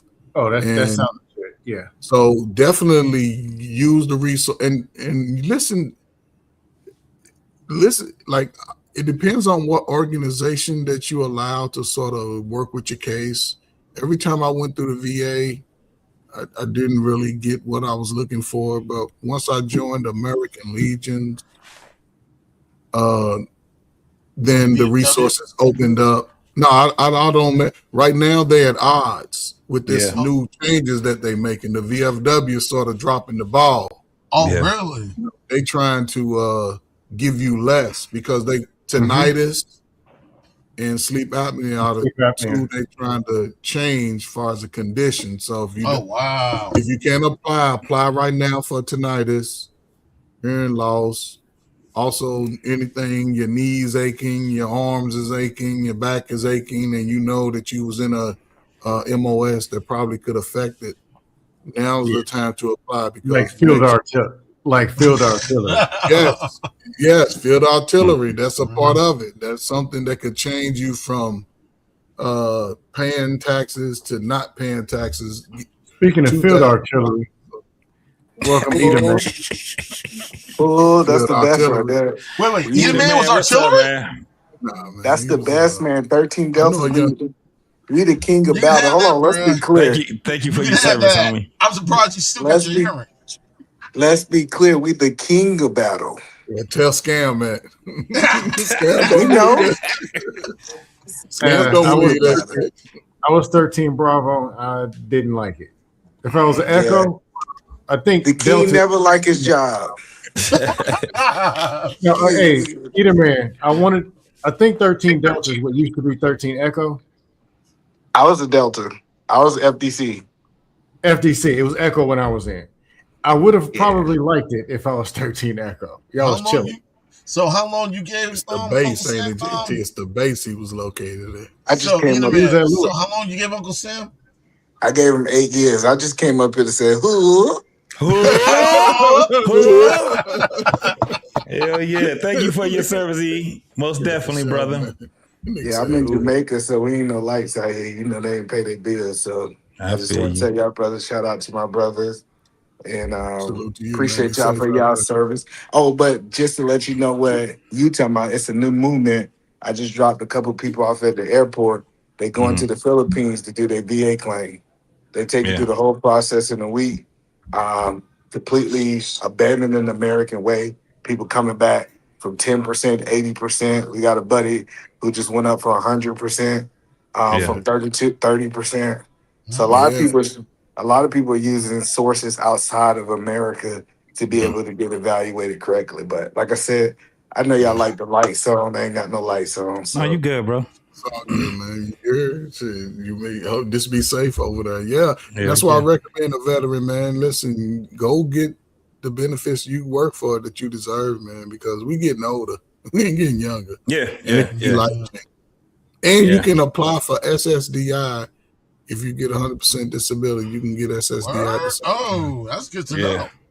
Yeah, you can get both of them. So it's a lot. So the thing is, and you absolutely right. This is what the problem is. What a lot of people don't know.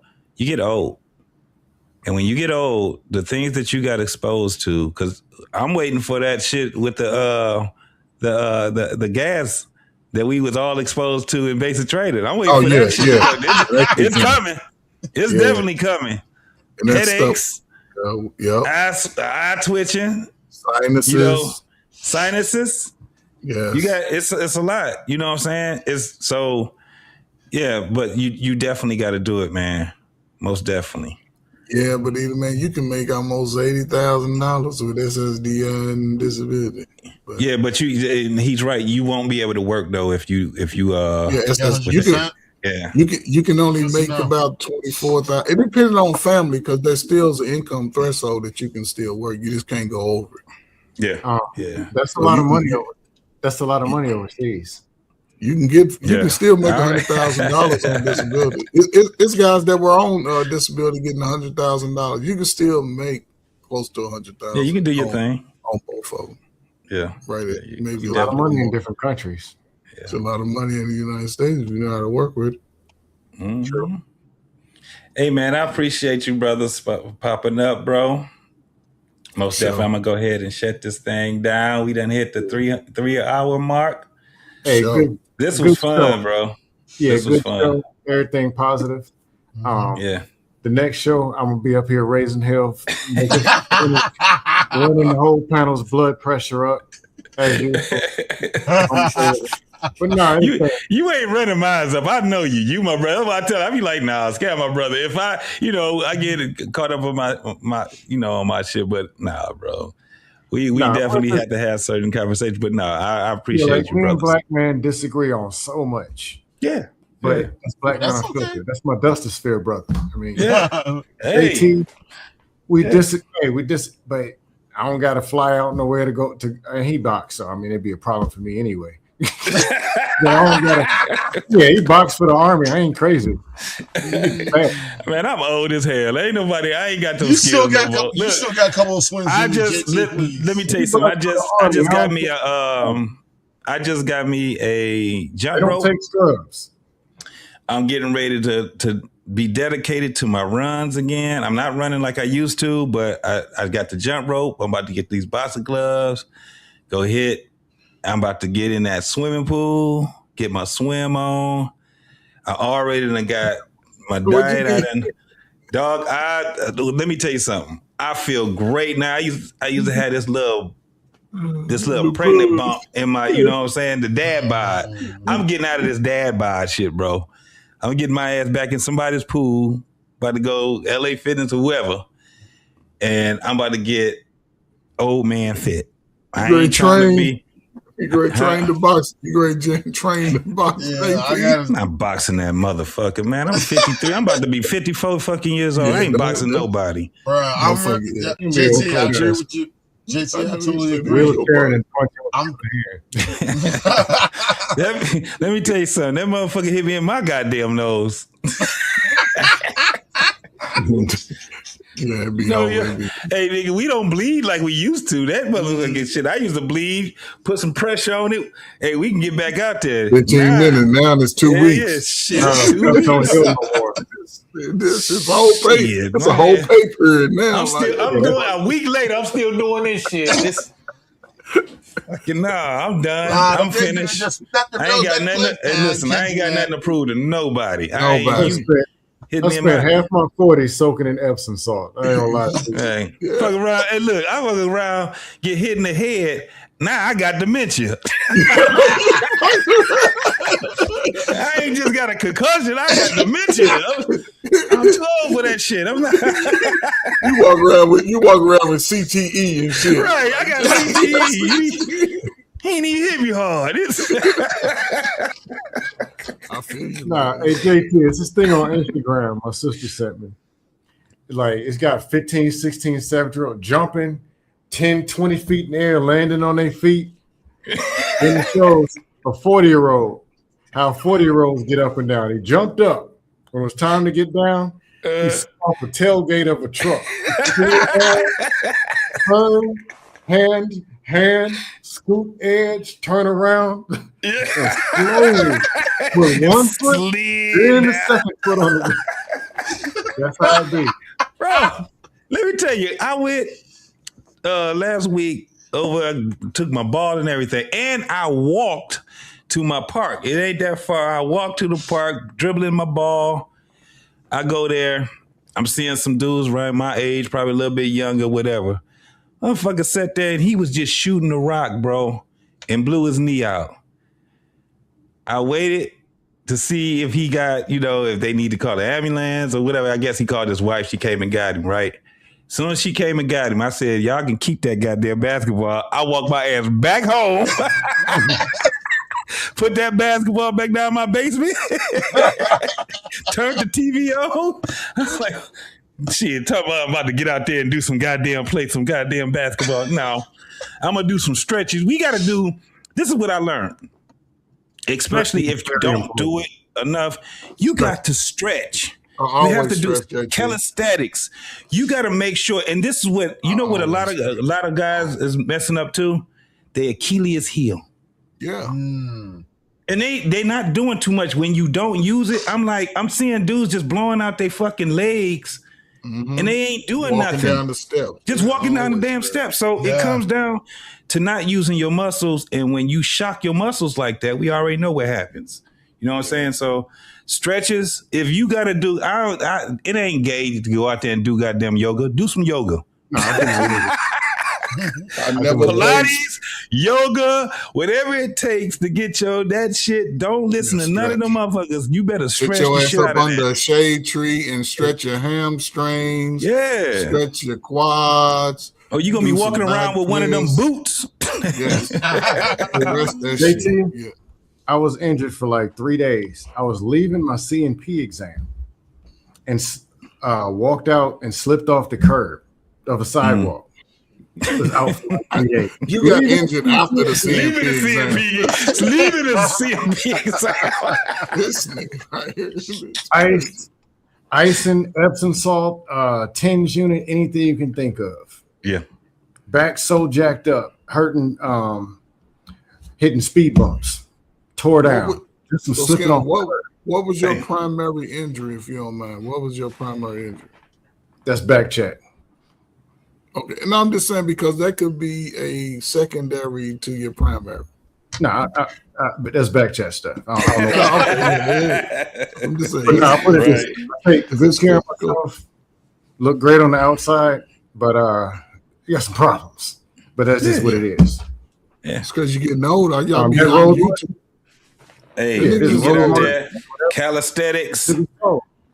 Get out there, get warm your body up, man. I'm telling you, I'm so glad, bro. I had gained weight that I ain't had no business gaining. Yeah, me too. I was like, nah. So I had to clean my gut. Clean my gut out. And I'm not sitting there. Yeah, I'm not. And I didn't do like a hard detox either. I did one of those soft detox. You know what I'm saying? 2 weeks. You know what I'm saying? The stuff that I was taking 2 weeks, and now I got the drops as soon as I clean my gut. And it feels totally different, right? Because when you had that, and they are right, man, it be shit in your gut, bro, for years that's just sitting there. And motherfuckers and you don't even know why your head hurting. You don't understand why you burping all the time. But when you get rid of that shit, them parasites, you have no idea until you clean that out. And then once you clean it out, you just have to maintain. And whatever it is that you're doing, you better, look, we done worked our bodies so much, man, especially if you drink. I don't know what to say if you're an alcoholic, but if you drink or whatever, you have to give your liver a break.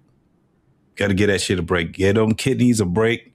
If you eat a lot of sugar, hey, man, get that shit up out of there. Water. Yeah. Just regular shit. It's like, you don't have to get on people ain't got to be have no PhD to do this shit. If you listen to your body, I'm telling you, one of the things that's telltale, if you're always tired and you ain't did shit, something going on. That's parasites.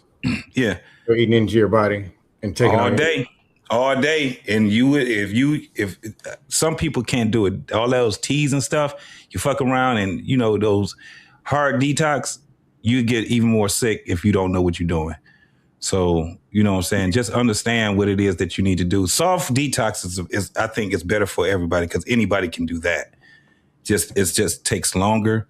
But pay attention to your health, man. One of the things that scared me was that I was tired and I wasn't doing anything. I was like, damn, why am I so goddamn tired? Yeah, parasites. It's what you eat, what you're not cleaning out of your gut and all that shit. I feel so much more better, bro. I'm about to get out here.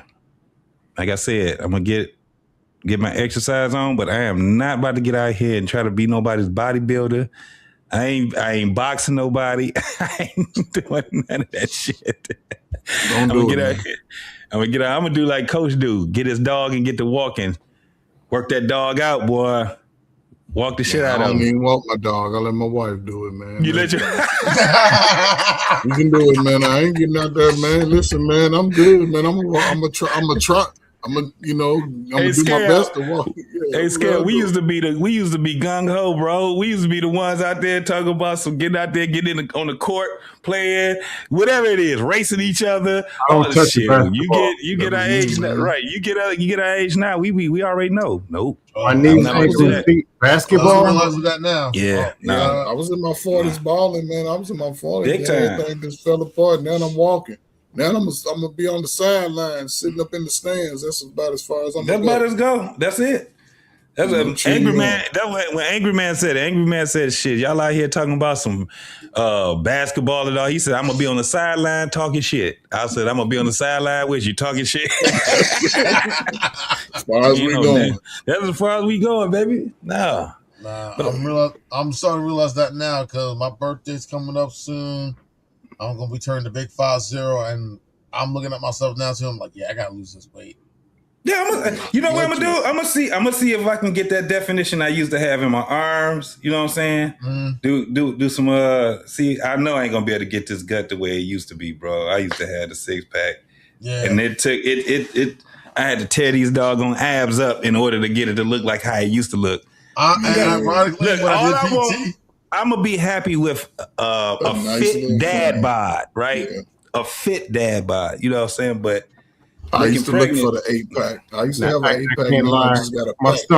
My stomach looks like a pack of knuckles. I ain't gonna lie to you. All right. Shit, I think I can get back to it since. Yeah. Really? Thanks, Cam. How much of a difference in weight? And that's in all of you. How much of a difference in weight from the time you got out of the service to now? Oh God. I'm 30 pounds heavier. Oh, okay. To be honest, I was 164 when I left. 164 when I left for basic, 161 after basic. Most of the time I was in the Army, it was between 165 and 175. Okay. I'm 176 right now. This nigga right here is 176. No, I have been like on my IG. I got an old back 2016. I benched 350. I was a good 220 at the time, 215, something like that. Oh, so you ballooned? I was just over age 200 and 205, 210. Then when I learned about fasting and certain things with diet, I went from 220 to 193 in 3 months just from fasting in 2019. I never broke back over 200. Then I started adding more stuff, adding more diet, more. And the most I've been in the last 2 years, I think, has been 184. Okay, so your body's comfortable in it between that 170 and 180. I'm about the same. No, I ain't gonna lie. It's 176 to 184, something like that. I do a lot. Shit. My weight when the smallest I was down to 166. Dang, man, this picture behind me, man, I was 195. That's straight in basic. How tall are you? 5 foot. Look, you know, I'm going straight military, no shoes, 5'9", 3/4. 3/4. I'm 6. That's my measurement. I'm 6 even. I was down to 166. Yeah, we're about the same. I'm about 5'8". I'm about 5'8", 5.5". Yeah, I was walking around with 200, 205, man. I was Emmitt Smith. I was all the running backs. That was me. Now I got, instead of 8 packs, I got just a pack. I got a nice hard pack right here. Yeah, I used to have the abs with fat on top of it, and then eventually I got rid of all the fat, and it's just abs. Yeah, I was just all ab, all abs, all arm, all chest. That was me. That's what we're supposed to be. But I think I skipped leg days too many times. Oh, my legs! I hated leg day. I never skipped leg day because my legs are pencils. I ain't gonna lie to you. My legs. No, I got thighs. My thighs are crazy. Like I don't know what because I don't got no calves. No, my calves are okay. My calves are 18 inches, man. No, my calves are okay, but my thighs. I did 2 years of rowing in college before I went to the Army. That's why. Yeah. Oh yeah, you was on the team. My calves are forearms. Damn, man. Hey, I could get up. I could dunk a 10-foot run when I was 18. Okay, maybe 2 out of 10 tries, but I was jumping out the gym. So I was doing sets of 20 something with 315 squatting. And yeah, I get it. Legs just wouldn't grow. I get it. I was like, my height in the military when I used to work out with the guys, man. I was squatting like 460, 475, bench pressing. I normally didn't go too far for 300, about 315. I wasn't trying to be no superhero because I like to shoot ball and I didn't want to throw my jump shot off. But 300, 315, I can go do 3 sets of 8. That was always it as far as, Yeah. Like squatting 450, 500, 550. It depends on what I felt like doing. And I bet you can't do that shit now. Nah, man, I ain't even looking nothing, man. I'm trying to hold myself getting on the toilet good, man. Right. Look, this I ain't is trying right to blow here. my knee out. I ain't trying to, Don't even dare getting say up out of my deadlift. chair. I ain't trying to put too much pressure on my shit getting up out. Don't dare say deadlift. I'm not touching that. What up, though, Poppy Blanco? What up, boy? Yeah, salute, man. I ain't trying to do none of that, man. But yeah, man, make sure y'all get y'all checkups, man. Go to the doctor, man. If you know anybody, man, drag them along Appreciate with you. you, brother. Go get your eyes checked, because I'm sure y'all can get free vision. You get free vision. Go get all that, man. Get everything that they're going to give you free, man. Don't pay for your medications if you don't have to. You know what I'm saying? Yeah. You got family. Most of your medicines is right there in the fridge. What's that? Fruits, vegetables, the stuff that's supposed to go in your body, and stop putting stuff in it that's not supposed to go. Yeah, but you ain't got to score A on the test, but a B minus. Add another 5-10 years. You know, maybe you can be able to walk up a flight of stairs without passing out. Yeah. If you see how people live in other countries and what they really look like, they look like actual humans. Yeah. When you look at Americans and Europeans, and like a little different. Yeah. We ain't built to be eating this and looking like this. Yeah, well, it's pretty true. Don't get me started. No doubt. On stuff. No doubt. No, you're right. You're right. Like I said, it's certain things that I had gave up, and I was just like, okay, that makes a lot of sense, man. But yeah, get that shit out your gut. That nasty shit out your gut. Get that. All them damn roundworms and whatever else them damn parasites is, man. Get that shit out of there. And preservative stuff, chemicals that they're supposed to make rubber tires with, you got sitting in your body that can't come out because your body don't know what to do with it. That's why you farting and Putin. Look, that's why you farting and Putin. Like you ain't supposed to. Nah, that shit. You eat something and it's still sitting in your body. Your belly swole from 3 days ago. Something wrong. It's supposed to go in and come back out. It's dangerous. I had a buddy almost passed from that. He had this shit locked up on him, man. His stomach swelled up. He had to get a surgery, man. Had to split him up. He got a scar about 9-10 inches long. I done seen, I've been seeing cats, bro. Even like, especially like where we at right now in our age, that damn, it's people catching strokes left and right, man. Yeah, stress and not eating healthy. So we at that age, man. Even you young 40-year-olds, y'all really old. You just don't know it. Not even just the 40. Nowadays, them damn 35-year-olds, they out there smoking. Everybody smoking them damn vapes. I'm seeing everybody with a goddamn vape in their fucking hand now. I said, well, shit. It used to be everybody used to smoke cigarettes, right? Now they changed from cigarettes to smoking vapes. And the craziest part, I think that's more dangerous than that. You know why? Because at least when you smoke cigarettes, you have to do it outside. Well, shit. Eventually, you had to do it outside because everybody used to smoke. They used to smoke in damn hospitals. But when it got to a point where you couldn't smoke inside anymore, then people had to go to designated spaces. Now you got cats. This is crazy. I seen somebody smoking a fucking vape in the hospital. See, I said, damn, this is where we came to. Everybody got those little cartridges now. Yeah. Mm-hmm. Young and old, they all doing it. All of them are doing. I said, this is how they get America hooked. Yeah. I just can't believe it's that many people that's smoking now. Just jump right into it. This how bad it is. 12-year-olds, 13-year-olds are smoking those vapes. Now, this is what's crazy though, Scam. The age me and Antoine and Coach Ferg is, we remember young folks used to smoke cigarettes back in the day. I was about to say that. As young as what, 12, 13, 12, 13, right? Yep. It's like it's turning back around back to that. Yeah. It was a moment where you had Americans all together. People would stop smoking cigarettes. You know what I'm saying? I mean, then the weed came and that was it right there. It was like they had stopped smoking cigarettes, but they ain't stopped smoking that damn weed. Now you have vapes. Everybody has them now. Yeah. I couldn't believe when I was just looking. I was like, why everybody got these little things? They all different colors too. Pink, blue. You know what I'm saying? I have yet to see green, orange, all of that. And they got flavors too. And I'm like, that's what I was just about to say. Now they got flavors, and it's like, oh damn. They can just find every way. It's always going to be a way to get us addicted to something. Yep.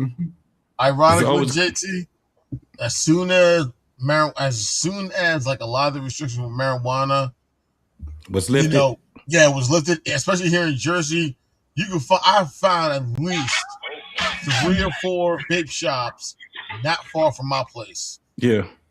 At least.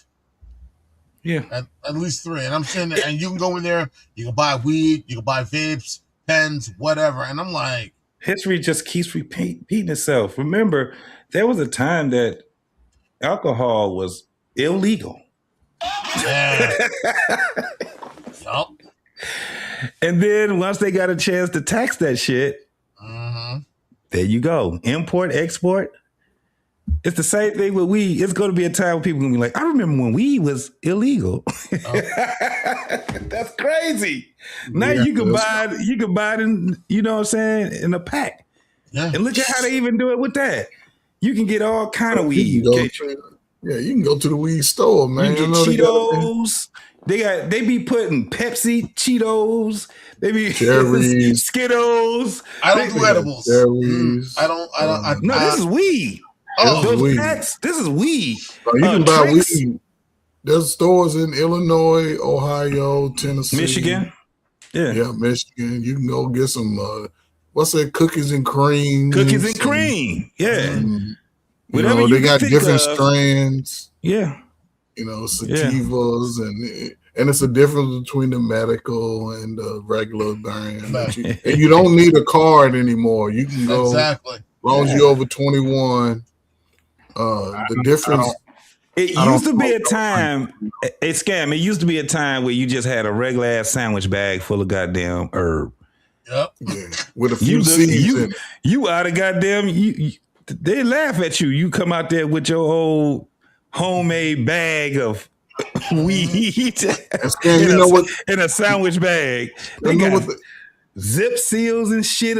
Shit. This shit is crazy. You know what the government did? The government cut out the middleman. That's all they did. They cut out the middleman. They took the street guy, made him obsolete. Now you can go you up look crazy as hell talking about something. I got those herbs. No, thank you. I don't drink. I'm gonna go right here to this store right here. I remember in the Netherlands, JT. I know you since you were stationed in Germany. Remember how it is when guys went on weekend pass to the Netherlands and had a pee in a cup. Those cafes. Hey, I'm calling it tonight. Y'all have we all about to, man. We about to go ahead and get up out of here, man. I really appreciate y'all, man. Thank y'all for y'all service. Salute, JT, man. Appreciate it, man. Definitely, man. And we'll be going back. What's tomorrow? Saturday? Yeah. I don't think nobody. I might end up doing something. I got a couple of shows in mind. But Sunday is the Gray area with Paul and Peter, Mr. Bennett, and I still call him the Greek freak. Sparta. But yeah, y'all see that. And then Monday is the old Mr. man. Payne, our Payne in there. Yeah. All right. And then Wednesday, y'all doing y'all thing, Coach Berg, right? The sports show, Sports 8 show, Eastern, 7 Central, man, 2 hours, man. It's pretty good topics, man. We've pretty much been covering it now. I've been doing it 2 years almost, I think. 2 years. So yeah. Maybe Tyrus do his show the same night, right? Same night, 10 o'clock. So yeah, he does his at 10, yeah. Tuesday, we supposed to be I think flipping tables? It's flipping tables. BMU gonna be doing that, but we supposed to be talking about thugs versus military. You already know who gonna be up there. JP gonna be up here swinging and windmilling and talking his little. I don't know what the hell. I'll try to come on because I'm working with Mr. Bennett and Sparta on their network. So when we're done on that, I'll try to hop up with you guys. All right, brother. All right, JT. Man. Tuesday, keep your cool, JT, man. Keep your cool, JT, good, man. Other than that, we're going to be on. We get to talking crazy, we're going to get it. Yeah, man. Most definitely, man. Salute to y'all, all right. man. All right, man. Salute, man. Y'all have a nice one. Salute to everybody that supported the channel. And we are out. Peace. I feel like I'm losing my mind. Is everybody in the world blind? Please, Lord, give me a sign, a sign. I feel like I'm losing my mind. Is everybody in the world blind? Please, Lord, give me a sign, a sign. I wanna be the greatest.